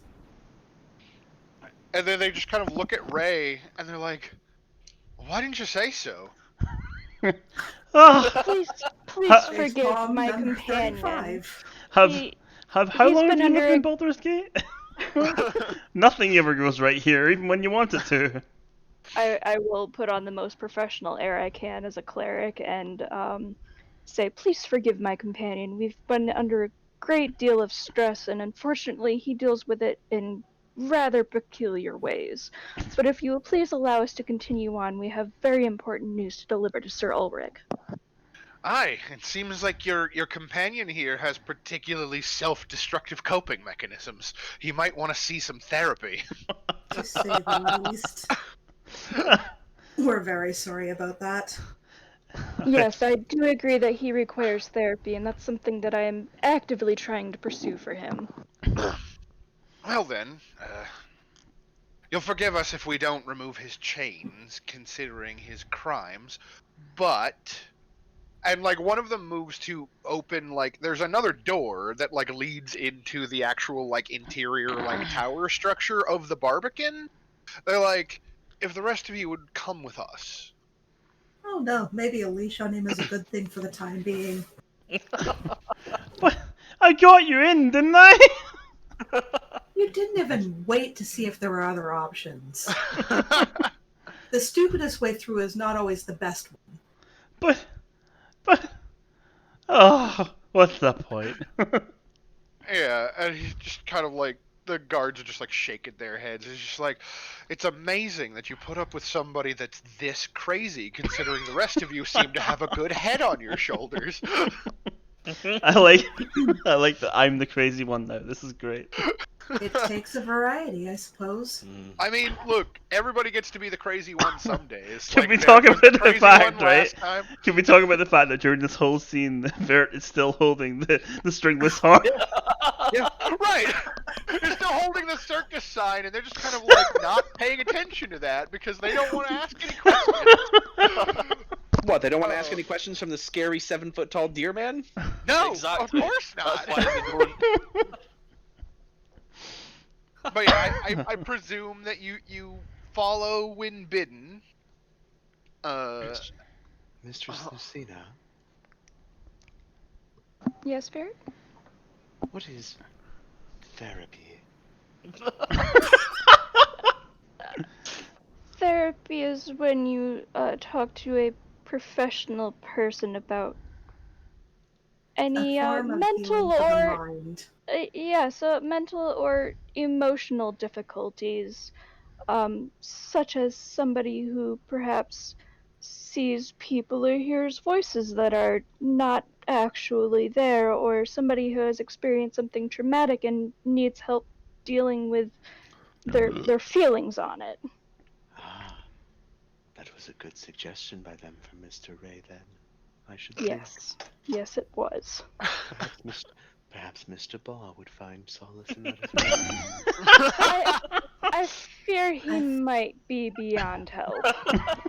Now, by the end of this, I might need it. Oh, God. And it's conversations like these that are the reason that I put weird anachronisms in my games.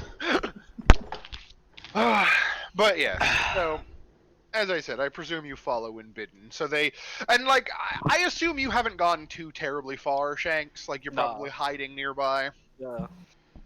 So yeah, Staying out of sight. they kind of like open the door and lead you into like the tower and like up a winding staircase. Like, I imagine like Bossing Baugh is able to like slip through the door behind everyone before it closes.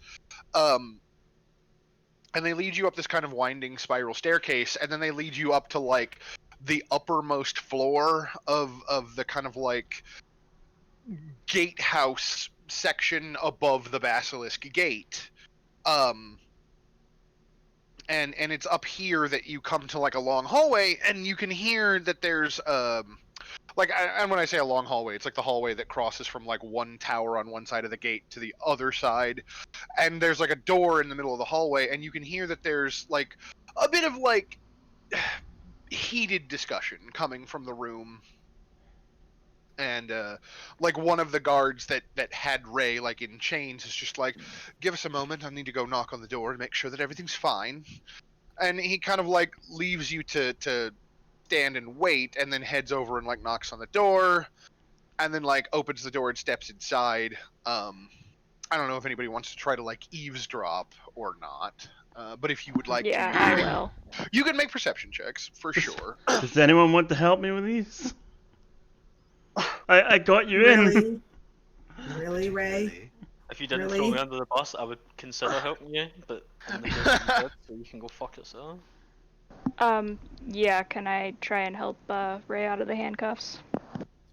Yeah, I'm I mean, sorry, like if Mom, I won't do it again. you like if you go to like touch the handcuffs or anything, like the other guard that's with you is like, what? No, that'll be up to the captain. I'm terribly sorry. I'm just checking his wrist to ensure that the shackles aren't too tight. He's very important to our party despite his deficiencies, and I would hate for him to be injured and of less use to us. And I prompted the guard, can you not just let me take these off? If my arms fall off, then I can't play my pan flute. Well, Plus, he knows that he is That's to behave when I'm around. that sounds like a terrible euphemism. give me a persuasion check.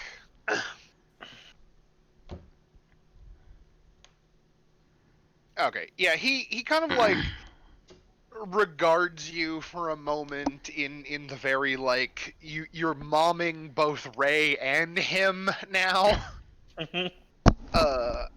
And he's finally like, okay, fine. I'll loosen up his cuffs a little bit so he's not losing circulation in his fingers or whatever, but I can't just unshackle him considering what's been done. The only one that could commute that sentence is the captain, and the captain is currently in a meeting. Belated herder dick joke, by the way. Yeah. I appreciate your consideration in this. I promise I will do my best to keep him under control and on his best behavior as I give him the rebuking "I'm very disappointed in you" mom stare. Right. And so like Sorry. he does loosen your bonds a little bit. Like you're still like cuffed or whatever, but like now you don't feel like your hands are gonna fall off. And he kind of lets you go as well. Like you're free to walk on your own now, but your hands are still gonna be like bound together, at least for the time being. Is anyone's stomach giving them the rumblies? Raise his hands.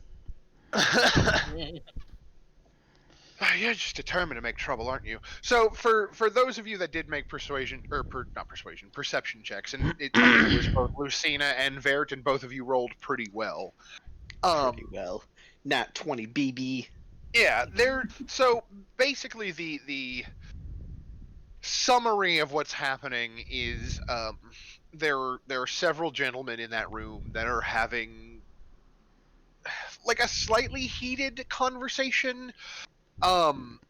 Which basically, like, there's one voice who's just basically being like, well, what do you expect me to do with all of these refugees? We don't have anywhere to put them.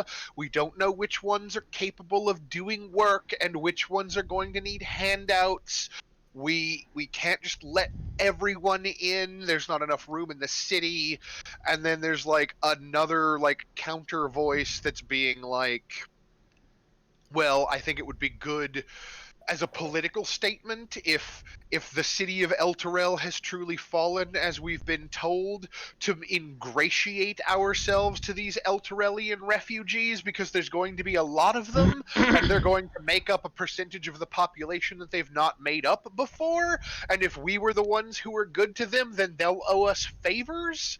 And then there is a third voice that you recognize as Sir Ulrich, who's just being like, look, you know, I've told you what I've learned. My adventuring friends should be showing up soon. Maybe they can clarify things for you. And it's like about this time that, like, you know, the guard that you came in with, like, goes into the room. The conversation kind of dies off. And then, like, he comes back and he's just like, the Flame Captain and Sir Ulrich will see you now. I should, however, point out that there is a third person in the office today, and you, and he looks specifically at you, Ray, when he says that, should be on your best behavior. But Mom! And he's like, I'll not have you causing trouble in front of Duke Dillard Portier. You understand me? Which, because you've been here before, Ray, I will let you know that Dillard Portier is one of the 4, like, High Dukes of Baldur's Gate. Okay.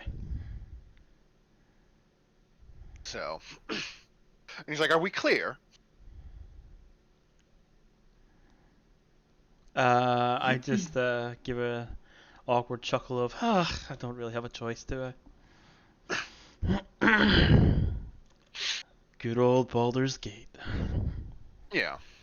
And so, if no one has anything further, he, like, shows you forward into this office, and like it's not like the nicest of offices. Like it's got, you know, like a desk and like, you know, somewhat decent furniture and like a few bits of decoration here and there, but this is clearly like a utilitarian like working office with like a set of like narrow windows that allow it to like look down over the crowd that's like gathered outside and still kind of in the process of being pacified from having been turned into a riot. And sitting behind the desk is like kind of a middle-aged gentleman with an eye patch and like you know, like decent but well-worn armor that has like the emblem of the flaming fist like embossed on the chest plate. And then Sir Ulrich is off to one side. You recognize him immediately.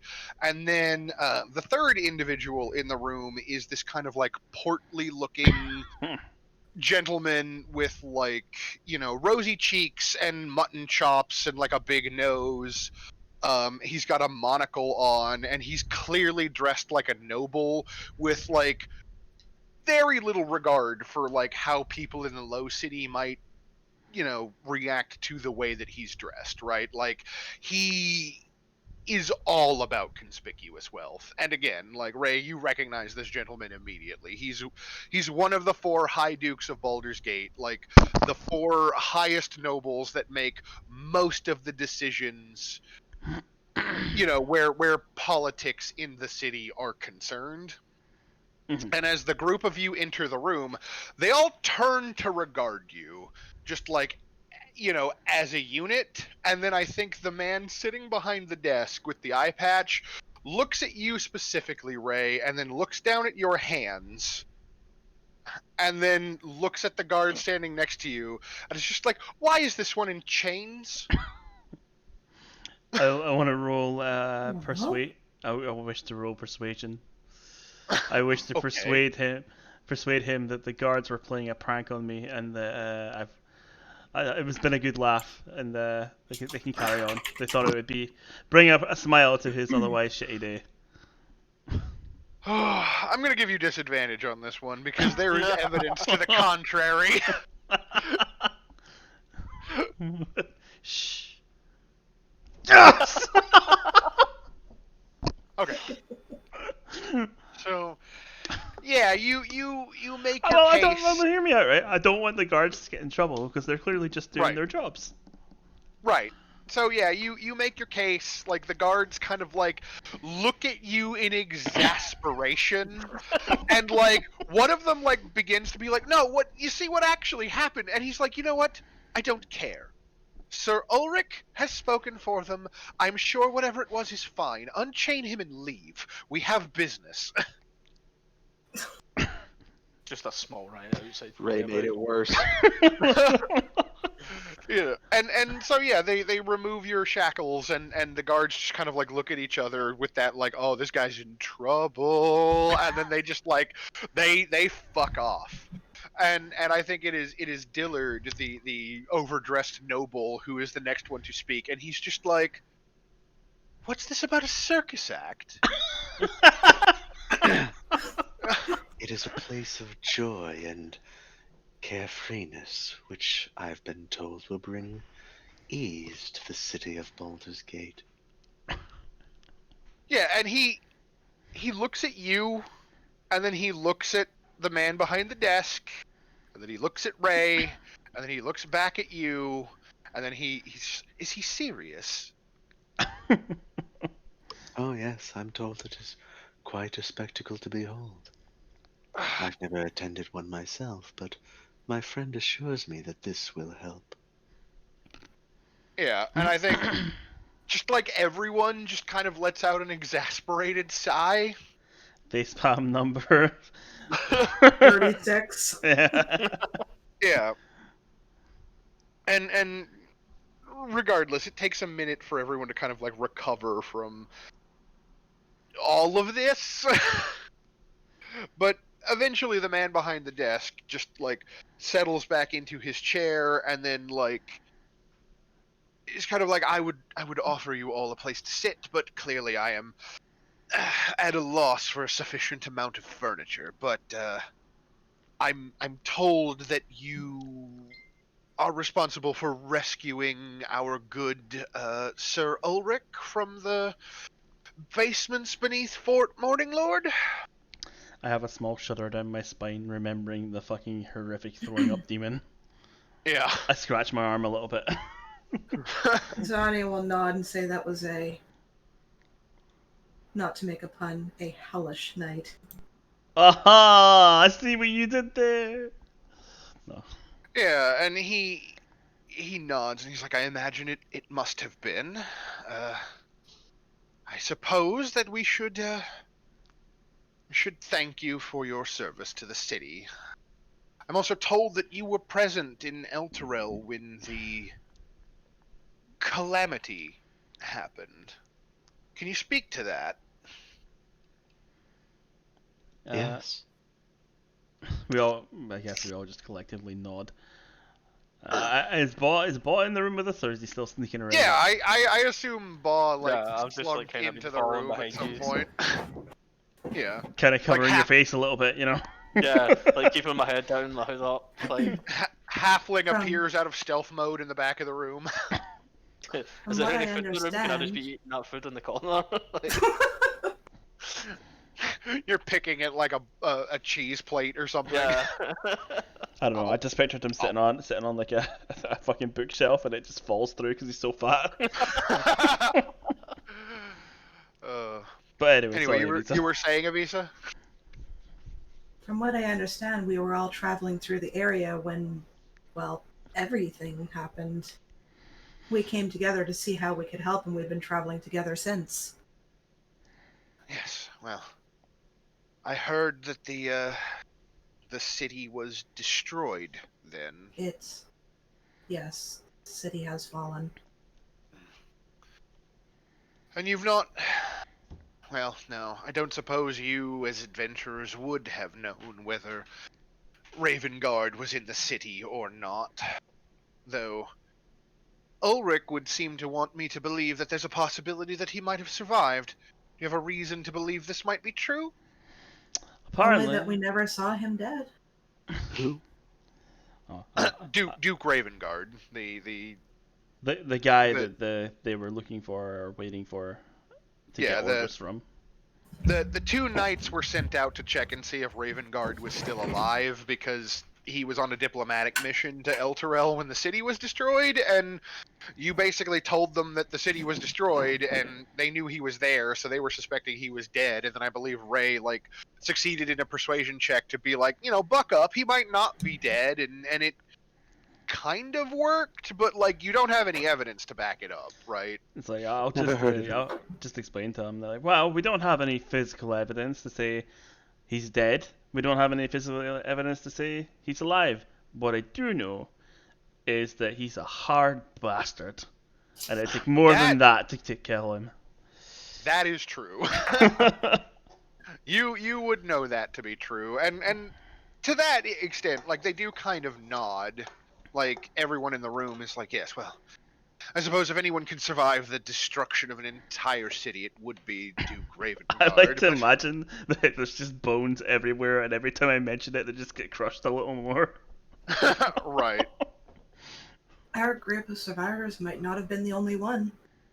Yes, well, given the amount of refugees that have been coming down the river, marching down the roads, streaming in from the surrounding fields, who now find themselves without a city to answer to, You're right. There's a possibility that many people might have survived the destruction, but still, the loss of an entire city is,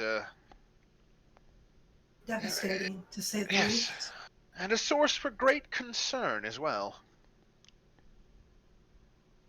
But, well, I'm told that your lot, you came with refugees? We did. We have a considerable group of people camping outside the city walls. Yes, well, I suppose we can add them to the number. And this is the man behind the desk, right? And when he says that, the more portly man that you know to be Duke Portier's now, perhaps we could use their refugees as a test case, Zaj. And the two men kind of like look at each other, and it's that like there's like a lightning that goes back and forth between their eyes because these two men definitely are in disagreement.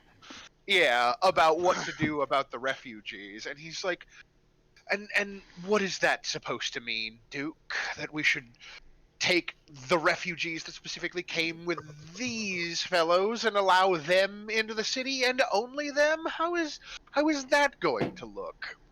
I mentioned that there's a noble among them, pointing towards the woman who wanted to take charge because she's so proud of her title. Right. Vasha Hall, it That's was. the one. And yeah, they like the Duke and like Flame Captain Zaj, as you've now learned his name, sitting behind the desk, both like look at you when you say that, and they're like, Hall, you say? Yeah, she's a bit of a firecracker. Does she have a husband? She? Not that I know of. She No, did. she did. You She did. We rescued Yes, yes. her husband from the burning I barn. dragged him out of the barn. I was okay. Yeah, I got the people confused in my head. I'm gonna turn to Lucina and say, I've never heard of any of these people in my life. They're there for I assure you, So- Vert, you've met them. So Sunday You will say confirm so. that she does indeed have a husband, and he got a nasty knock to the head, but he's recovering.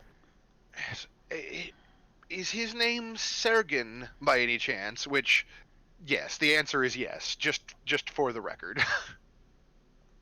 I don't know if she ever caught his name. I feel like there's a possibility that like Ray Is it or possible someone. at some point over talking over this I mean, entire we've been traveling journey, for it's quite a while, probably been yeah. mentioned. Yeah, you've been traveling about 12 days at this point. Like it's very likely that you might have had a conversation. So it would be safe to say we can affirm that. Yeah. I was like, well, that's very interesting considering recent developments.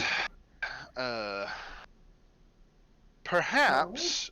Yeah, and Dillard kind of like looks at Zaj and he's like, perhaps this. If we could get them to resolve this situation for us, then maybe we could consider it a favor for a favor, you know?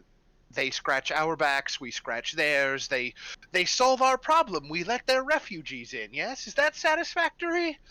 And Zaj is kind of like, well, we don't even know if they can do what you would want. And he's like, bah, you know, and like they kind of like are off and running in their little debate again. Do what exactly? Oh, and Dillard is kind of like, oh, I'm terribly sorry. I shouldn't be talking around you. There's been a murder. Murder. Change the fucking record. Baldur's Gate. Yes, yeah, and Dillard, do you say that in character? No. I was gonna say, like, if you were singing a little ditty, like, I think he would have just been like, yeah, well, it's a different kind of murder than normal, okay? Stein is going to just ask. I'm assuming it's an unusual murder for it to be brought up like this. Yes. Well, I just realized Baldur's Gate is medieval Night City. yeah, a little bit. He like Zaj like opens his desk at this and like he pulls out like a letter and he sets it like on the desk and kind of like slides it forward. And he's like, the situation is thus. One of our citizens turned up dead just last night. And they were mutilated in a very particular way. infernal script, concentric circles carved on their chest. They're describing something that you've seen before. And from what I understand, the mode of the murder, it mirrors something that the woman that you prevented from killing one of your number was attempting, or Yes, something of we the are sort. somewhat My ears familiar will perk with up at by that. now. Yes, the Volus, I think it was, the prisoner that Sir Ulrich brought in with him. We're told that she was attempting to sacrifice one of your refugees or something in the middle of the night. Yes, she attempted to do that at the Pink. And I believe she succeeded to do this to a friend of Hank's. That's most unfortunate and most troubling because, well, let me be frank with you, fellows. Since the day... Are you really going to do that? I thought he was a duke. Fuck's sake. Fuck's sake. No, How like can he be a duke if he's Frank? No, it's the Flame Captain who is saying this in this particular case. But yeah, he's like, I'll be frank with you. Since the day that we were able to confirm the destruction of El Terrell, these murders have been happening literally every day. We've been finding a body desecrated, carved with these markings, these runes. Speak with the dead does not work. We cannot recall their souls. At least one of them was a noble who had money set away for a resurrection, and we could not bring them back. That falls entirely in line with what we've seen. And it, I will explain what I know of the ceremony itself, and the soul coins, and I'll take out one of the blank ones to show them. yeah, and they kind of like peer in like awe and wonder at the fact that like you have a pretty good idea of like what's going on and even have like material evidence to present in this case, and they're like, is this all you have, or are there more? When you captured the woman, did she have any on you that were loaded, shall we say? Is there a method that we might free these spirits? No. We haven't found one yet. Yeah, and they Portia kind disagrees. of like bork, bork, bork, bork, bork. Yeah, and they kind of like sigh at that. They're like, well, regardless, the fact of the matter is that the person that you've captured clearly isn't our murderer, right? Which means that your murderer and ours must in some way be related to one another. And, well, we have this letter here, and he kind of like motions to it again. Zen will take the letter and unfold it to read it. Yeah, so the letter is let me see if I can find. Yeah. So the letter reads, Sergen, I hope this letter finds you well. It has been long since our grandfathers served together in El Terrell, and seemingly just as long since we last visited. I know you may find it cowardly that I would contact you after my father's decision to abandon the city and even our family name, but he has gone some 24 years now, and I feel that a return home is inevitable. And basically this is like a long correspondence of just like, how's things? How's the family? Me and my wife are thinking about moving back home to El Terrell, and it's addressed to Vasha Hall's husband, and it is from a man named Ortis Hallgate.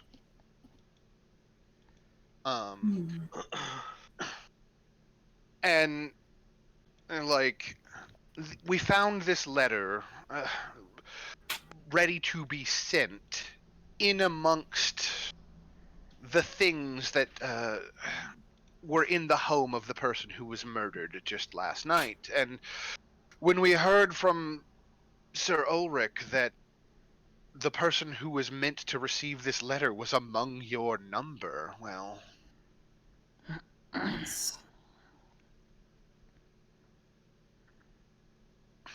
we thought it a That's little bit too on the coincidental. nose. Yes. Isn't it, though?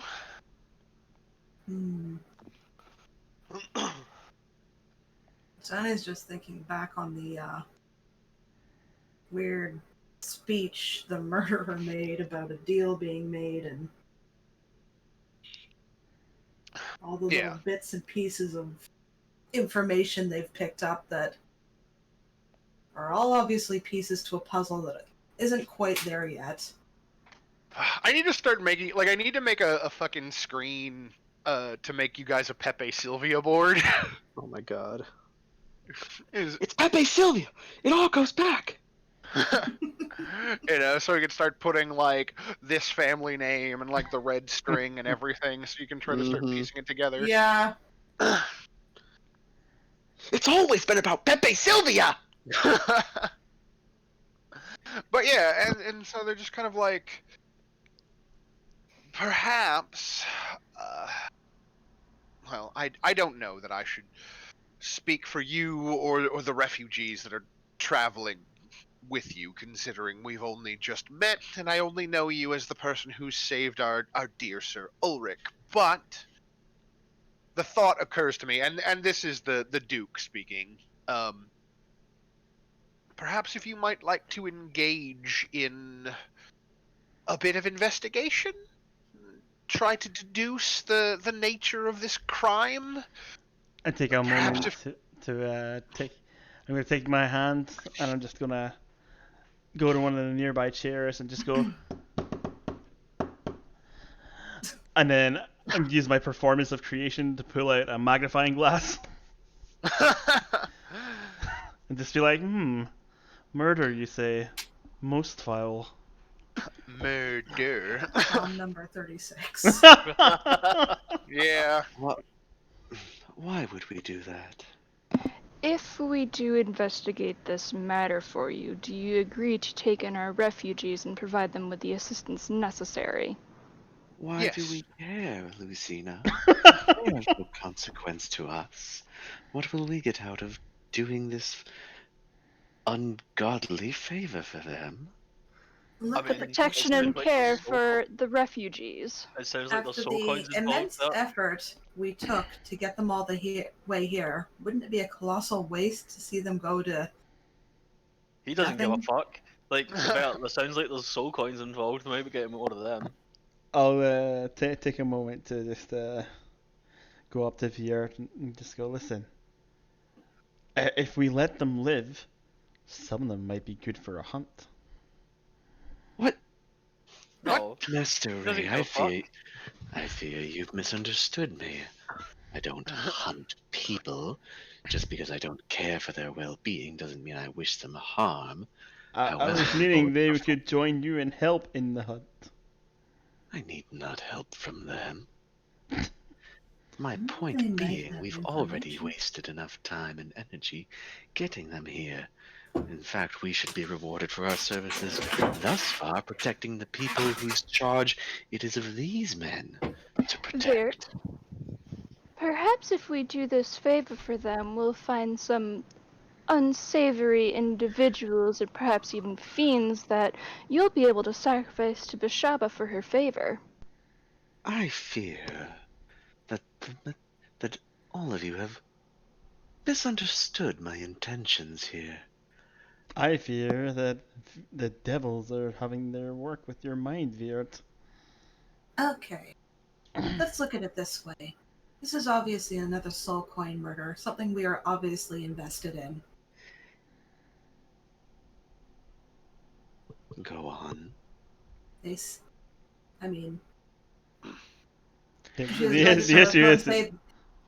opportunities will present themselves, did he not say? It is something that we are equipped to handle. My question isn't whether or not it is interesting. My question is whether or not we should be agreeing to do it without any conditions. Yeah, and I The think question was not, why is it good for us? The question is, why should we do it for you? Oh, do you direct that to the gentleman behind the Yeah, desk at this point? yeah. So to reiterate, you guys have kind of misunderstood Vert's intention. He's not asking why we should do it at all. He's asking why we should do it for Without you. reward. Yes. Yeah.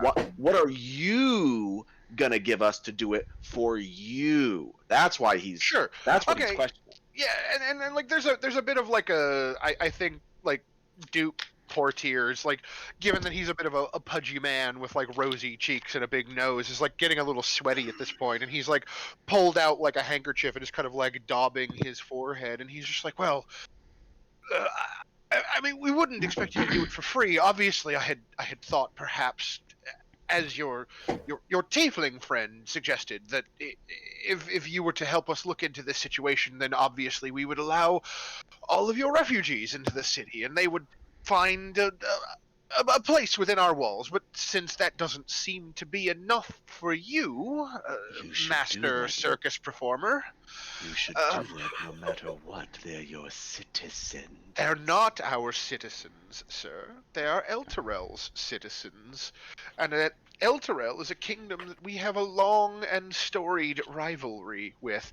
I, however, believe that it would be in the best interest of the city to take care of them. I agree with you on that point. But it is a difficult proposition when the rest of the council does not see eye to eye. Oh How- God. Can I incite this lying piece of fuck? Yeah, you can. Jesus Christ. So, here's the thing. Duke Portier believes what he is saying. He does think it would be in the best interest of himself, at the very least, to ingratiate himself to the refugees. Because if the city of Elturel has truly been destroyed, and a bunch of people who are now homeless are going to come flooding into Baldur's Gate, if he is the man who gave them homes and jobs, they will owe him, and that will elevate his station in the city. He stands to gain a lot from this. He also believes that the other members of the ducal council do not want to take in the refugees because it's a lot of people with no guarantee of where they're going to live or where they're going to work. So there is like a bit of like loggerheads in the political sphere in the city about what to do about the refugee situation. But he is willing to take in your refugees at the very least if you are willing to help him. But he also he's like, but since it seems that you in particular are not motivated by the fate of the refugees as the rest of your friends are, I'm a wealthy man. Is there a check that I could write, or something that I could provide? I had something else in mind. You see, we're on sort of a expedition ourselves. Oh, And supplies, weapons, armor would be useful to us. Do you not agree? Turning to everyone else. Sorry, couldn't get out of the voice there for a second. Yeah. A sponsorship, if you will. so what? Something like a per diem, an expense account? Yes, I believe that's what they call it. I'm sure this could be arranged if you were working on my behalf and the behalf of the Flaming Fist. And he motions to Zaj, and like at this point, like Zaj's face kind of like pales because he feels like he's being like volunteered for something he didn't necessarily sign up for. And he's like, well, I mean, I suppose we could make arrangements for armor, mundane weapons, munitions, an amount of gold to afford food and board for as long as you 4 or 5 might need it. 'Cause- Wondrous. I leave you in the care of Mr. Ray, as he knows the city better than I, and will be able to more accurately depict what our costs would be. Do you agree, Mr. Ray? Money, you say? I twirl my magnifying glass around my fingers and say, just like, yeah, I think we can sort something out. Yeah, and so they kind of like, well, and he's like, "Are you sure about this, Duke?" And the Duke just kind of nods, and he's like, "Yes, I'm sure. Your own investigators have not been able to figure out this cult business, and these people have actually caught one of their number. So I think I would rather have them on the case if at all possible. What harm is it if you give them a badge?" And Ooh, the a two of badge. them the two of them kind of like fight about it a little bit more, and then ultimately like the Duke is like, "All right, I think me and Zodge have come to an agreement. I need to retire back to my estate so that I can send a missive to my niece, because if Ravengard is truly lost, then she should be returning to, I should have her be returning from Chult to temporarily assume the position of Marshal of the Flaming Fist at the very least. In the meanwhile, Zodge will take care of the rest of the particulars. And I guess unless any of you have any particular questions for me, though I don't imagine there's much I can help you with.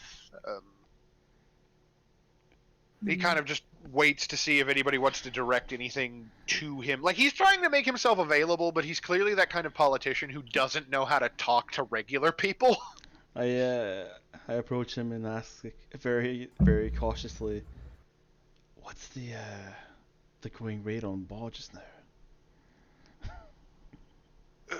Who? Don't worry about it. A list of all the murders related to this perhaps might be helpful, as well as any connections they might have to one another. Ah, yes. I can. Zodge, see to this. Yes, I think you're better equipped than I am. And he's like, yes, Duke. I believe that I am. You can go. And so the Duke shows himself out, leaving you with Sir Ulrich and the Flame Captain. And once he's gone, like, Zodge reaches into his desk once again, and he pulls out like a small metal like disc that is in the shape of like the icon of the Flaming Fist. And he sets it on the surface of the desk in front of all of you, and he's like, "This marker uh, will indicate that you are in service of the Flaming Fist. Um, any establishment that you go to in Lowtown, such as a tavern or an inn or any general store that takes Flaming Fist credit, will see this marker and know to assess your bill to our personal accounts. Is that satisfactory?" And when he asks that, he looks directly at you, Vert, with like a bit of like ire in his gaze. I'll just shrug. I don't know. I literally don't know. Ray would know. Yeah, and so he then shifts his gaze over to you, Ray, and he's like, "Yes." Yes, that will be fine. And Good. you know what? motion We to appreciate the generosity. I motion to Lucina and just say, maybe you should hold on to this. Wouldn't want Mom's anything. gotta hold the cell phone too for the wallet. Wouldn't want to lose it in some Gambling board game? games. Yep, Mom will hold on to everything important. Ba gets a hold of the credit card, loses it in a gambling match. Yeah, that checks out. Ball And then gambles Ball the gets whole his of ass Baldur's kicked. Gate, loses. I mean, Sayane could have probably kept care of it, but she probably doesn't want the responsibility anyway. You got the whiskey, that's enough, right? Yeah. Right, you're keeping Ba either on or off the drink, depending. Well, no, we're both gonna need it, I imagine. Right. Yes, well, with that out of the way, Ordis, I guess, where should we begin? Do we want to begin with last night's murder, or do you want a more detailed rundown of the situation at large? How many murders have there been total so far that kind of point towards the same MO? Yeah, so he leans back in his chair and like kind of looks down to the side and then pulls out like a big like folio and like just slams it down on the desk, and there's like a heavy thud. Oh dear. We've Oh. had one murder every morning, or one murder has apparently happened every night because one body has turned up every morning in the city since Elturel was destroyed. Has there been any large increase in missing persons or not? All of the normal ambient crime, shall we say, has not changed. What has changed is that individuals who we wouldn't have normally thought would be victims of these kinds of crimes are turning up in the strangest places in town with sigils carved into their chests. And the people who are dumping the bodies are making no attempt to hide them either, as though they're actively attempting to sow fear in amongst the populace. They're leaving a message. Is there any common link between all these people? Titles, professions, But while you're relations? while you're asking, I'll just like pace back and forward with my magnifying glass. Yeah, he's like, well, some of them are like Mr. Ortis, and he indicates to the letter that, you know, he let you read earlier. They seem to be expatriates from Elturel, people who've moved here long ago, settled in, and became citizens of the Gate. Others are refugees, some that arrived on a ship a few days ago, others that came in from the outlying farmland before the rush of those now pressing the outside of the gates before we closed entry to newcomers. But yes, if I were to say there's any connection, it seems that all of them have something to do with that thrice-damned city. So every single murder has been someone from Elturel. Well, all of the ones with the sigils on them anyway. The Either other... currently or previously. Yes. The other ambient murders, I think, are unrelated, but those that have been ritualistically mutilated, well, yes, I suppose there is a connection there, but we don't know exactly why or for what reason.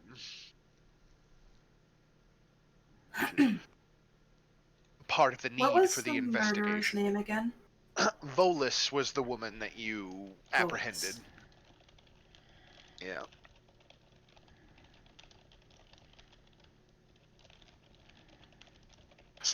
Does anyone else remember what Volus said about a deal and 50 years of peace? Yeah, you'll recall for the rest of you just the refresher that like she slipped into like cell phone from another dimension voice and was talking about like the debt must be paid for 50 years of peace and something about the souls of a city, etc., etc. And then she promptly passed out. Has he got a record of everyone else who lives in the city that's from Elturel or was from Elturel? I mean, those records exist. They would be in the Hall of Records in Hightown, but those would just be the people that moved in the appropriate way, yes, who became citizens through normal means. Any refugees that arrived recently probably wouldn't have such information entered into the Hall of Records yet. No. That's also going to be needle in a haystack. We need to pinpoint a little harder than that. Yeah. When you're hunting a wolf, what's the first thing you do? I don't know. Fuck. Follow the tracks. Hire a hunter. That's fair. Yes. Well, those are both fair answers. I was looking for something a little more concrete. Do you have a map handy? Yeah, I think there's probably like a map of Baldur's Gate, like on the wall. And where were the bodies that you discovered found? Yeah, and so he stands up, and like, you know, looking at our Baldur's Gate map here. Let's see. I need a very bright color. Lime green. Yeah, that's what I was thinking. Yeah. So several, like a couple of them have turned up just sort of in the area of like the Low Lantern, which is over here, and just down on the docks in general. Several more have found themselves like dumped in this particular part of the Low Town, which is an area known as Insight Park. Um, Insight Park used to be essentially like a junkyard where people would just dump their trash, and then like several years ago, a local, well, not a local, but a druid who has become a local moved in and like overnight spontaneously converted the junkyard into an incredibly verdant like Central Park style atmosphere.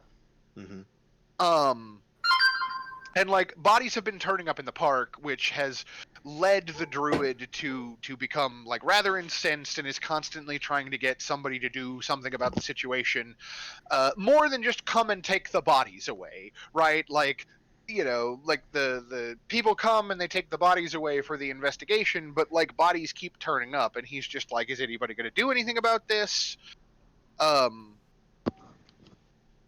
but And you know, and those are the only two places the bodies have been though, found? yeah, primarily along the docks and in that park, which is itself near the docks. So that seems to be where the bodies are getting dumped. And as I said, like the bodies have not been dumped in such a way as to hide them, right? Like they're clearly being brought to wherever they're left from somewhere else, because there's no evidence of like the blood or the struggle where the body has turned up.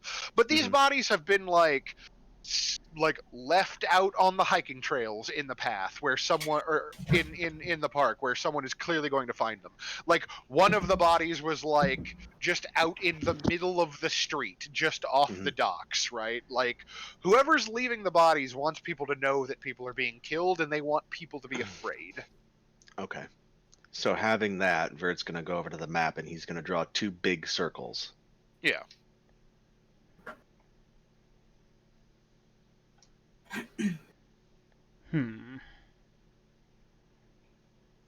You don't dispose of remains where you live, else it stinks up your camp.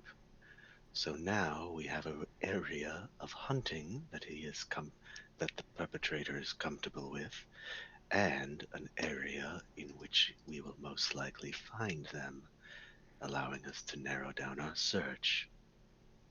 That is the first thing you do when hunting a wolf. Find its hunting ground. Yes, quite. Very good.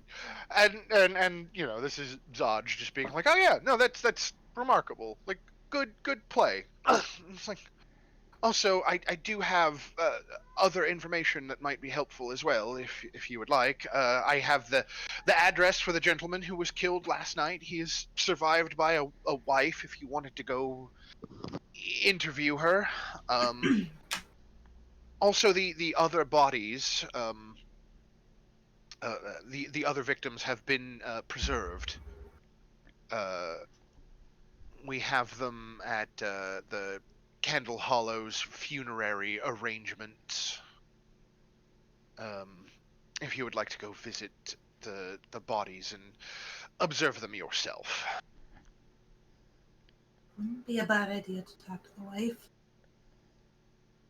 Wouldn't be a bad idea either to talk to our noble refugees. Yes, the hulls. Yes, perhaps you might be able to extract some more information from them as well. Though I don't know to what end, but it's a good thought. Yes.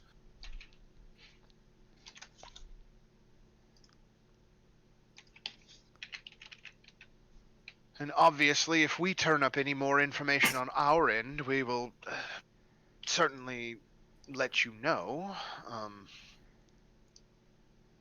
Do you know how you would like to proceed at this point?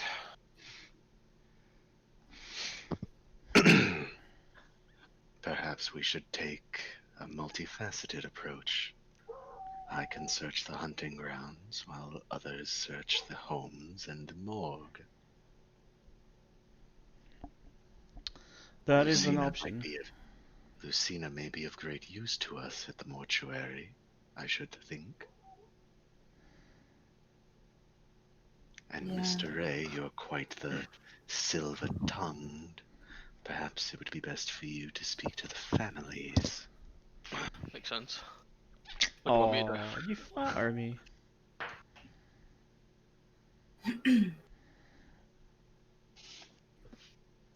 Who wrote boobs on my map? I wanted to take you to notice that. I wrote that like 5 minutes ago. You didn't hear me giggling about it? I've been in the kitchen. Oh my god. That's what they are. They're boobs. Squishy boobs. The boob ground. Mm-hmm. Goodness gracious. Red and green boobs. Yep. Christmas boobs. Probably troll boobs or something. I don't know. Tiefling boobs? They're red. Oh yeah, maybe. Tiefling boobs with some weird pasties on them, right? Tiefling titties. But yeah, so if you want to split the party and head in a myriad of different directions, that's a thing you can do. You can. Yeah, I'm cool either way. It was just that's what Yeah. Veer probably would have suggested. I mean, actually But good to me. me personally, I am not a fan of splitting groups. Yeah. I mean, as it is, like just so It's we're investigation, really, right? Look. yeah, so that we're 100% clear. It's like Ortis Hall and his wife, like you have like the address of their residence. Obviously the wife survives the dead husband. Like you might be able to find out some information about like how he was theoretically abducted and murdered from interviewing her. Candle Hollow has like the bodies that were uncovered like on ice, like gentle repose or whatever, so that the bodies can be examined if necessary. I think Zaj will also let you know that any bodies that were turned up with like if they still had possessions with them, like their effects are being kept alongside the bodies at the mortuary if you wanted to like examine that stuff. And then yeah, just as Vert has pointed out, just in general, there's you could go like poke around in the park or different parts of the city to see if you can find like clues as to what's been going on. I think it makes sense to go to the morgue and check the bodies before we decide anything else, because the last thing you want to do is go into a semi-open area all on our own and Sure. without any idea of what we're going up against. Yeah, that makes sense. I agree. An astute Agreed. observation, Mr. Ray. Yeah. And so Zaj nods and he's like, I'll send a runner ahead to let the mortuarium know to expect you. Are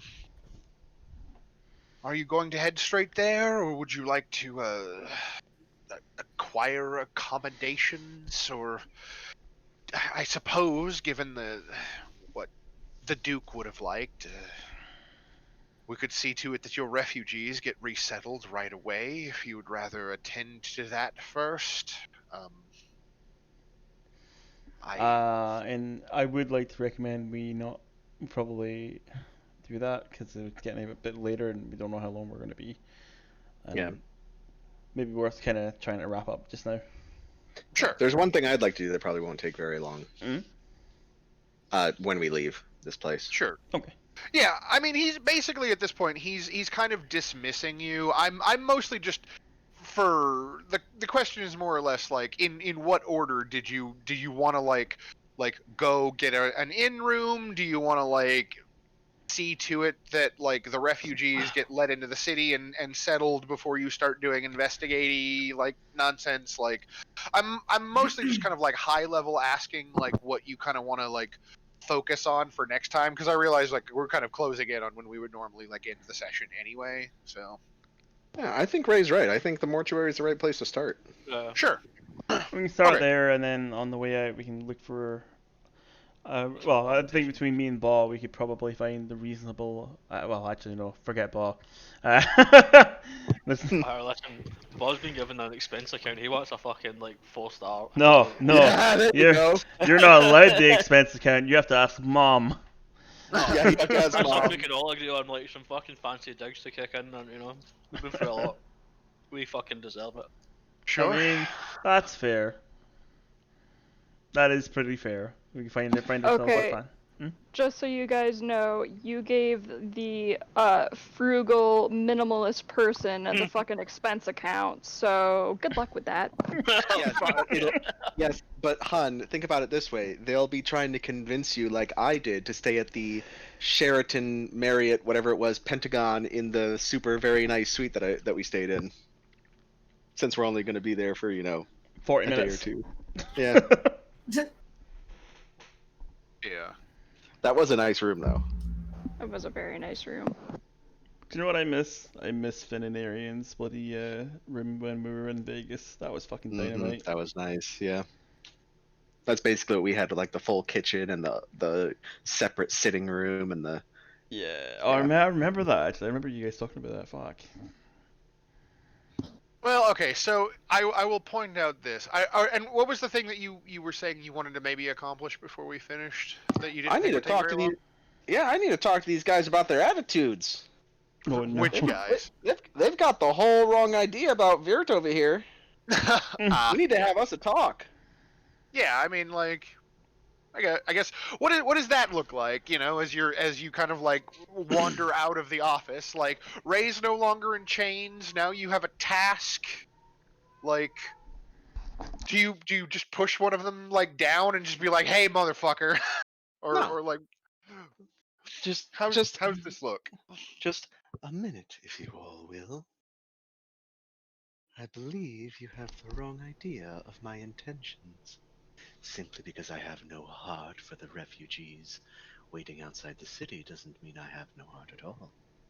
I'm simply trying to look out for us first. I take a moment to just sort of I get shimmy up to him, and I'm just Yeah, I like, Virt, if you were looking out for us, why did you run after the women and the coins? Because it was important to the mission. Yeah, well, that's not looking out for us, though, is it? You're entirely capable of handling yourself in combat, are you not, Master Ray? Well, you wouldn't have been able to see what the hell was going on, Mr. Virt. I took in the situation as I moved. 3 demons, 2 dogs, and an imp. Okay, so Annie will interject. We need to let the thing and the woman go at some point. And Ray, it's not like you're any better with the Ichor. Shit! Now you're getting mommed from 2 angles. My point being, we won't get very far if we're continuously questioning the motivations of others. We should be working together, which is what I was doing. I trust you all to a a certain extent, and I hope you will trust me to a similar extent. You are grown men and women capable of taking care of yourselves, but that does not mean I will leave you to your own devices. I make a shift the eye towards towards fucking Ball, thinking to myself, maybe half a person. I am only Shit's a sake. half a person. Like, That's true. There Well. are times when we need to be stoic and choose our endeavors. Understood. We cannot blindly rush into every concerned citizen that calls for aid, lest we forget what we are here for. In this case, our goals align. However, we are not charity workers either. Do you understand? yep. That is all I meant. I can't think. Sorry, brain dead. Understood, Baird. And I apologize for the misunderstanding. It is of no consequence. Such squabbles are likely to happen in the course of our work together. However, it would be ill-advised of us not to reflect on them from time to time. The best hunts are the ones born of experience. Agreed.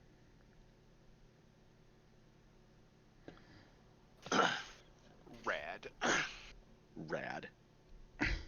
So yeah, you mostly seem to have sorted out your differences. So I guess I guess next time are you going to head straight for the mortuary, Morgue. or are you going to stop and get a room at the inn first? Just to have a Mortuary place to. first. Okay, cool. So yeah, then I guess the last shot there then is probably you turn on your heel to march away, having made your point, and everybody kind of gets to look at the camera and be like, well, that was awkward, and then we fixate on Vert again, and we still see he's got that sign on his back that just says circus performer on it or whatever. Fair. And then it cuts to credits. Virt gives this impassioned speech and then he turns around, he's got a kick me sign on him. So much for trust. Listen there was logic behind my madness. We just haven't got to it yet. Sure. Okay. No, I get you.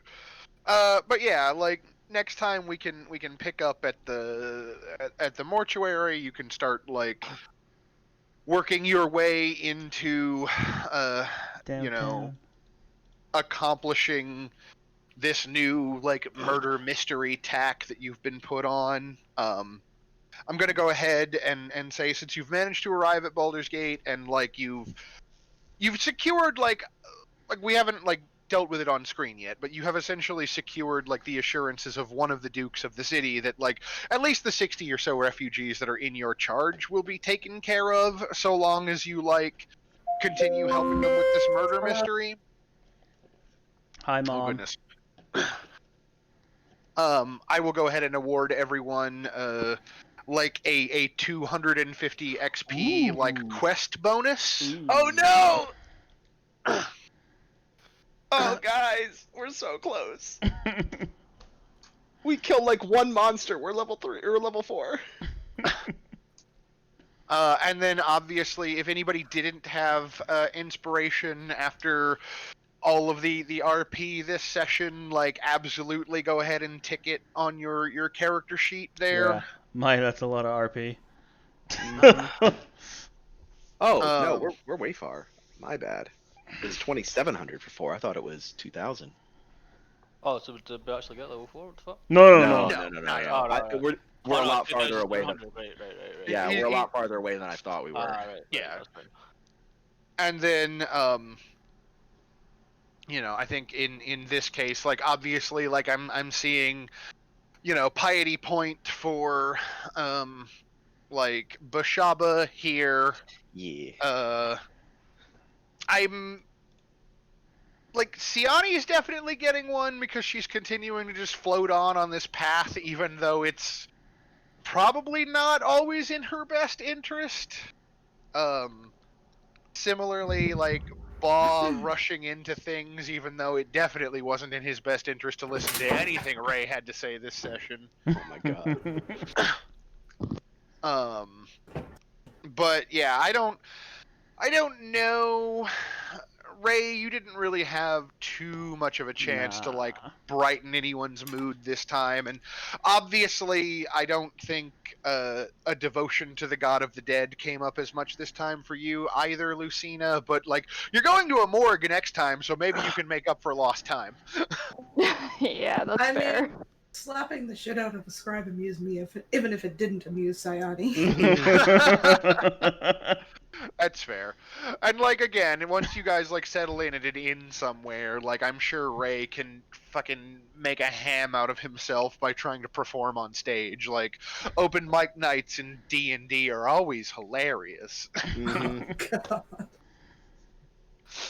But yeah, and then otherwise, like I said, like you know, I gave you a means by which you can contact Niberius, and he can try to provide you with items or aid you might need. And if at some point in the course of the game you feel like you want to respec your character, he can let you do that. About that, if Yes. we have to tear up the thing to summon the door, when we go Yes. through, does he give us a new one, or do we have to pay for a new one? You Or don't will there be negotiate will with there them. be a cost? Yeah, You we have don't know. We have to Oh. negotiate That's something for we'd it. have to find out. That's Yeah. too. That's not a Yeah. question. Yeah, in the That- last line it says return trips are negotiable. Yes. Like it's a bit of a joke, that, but also like you didn't ask at the time and he didn't feel like answering. So, Okay. because again,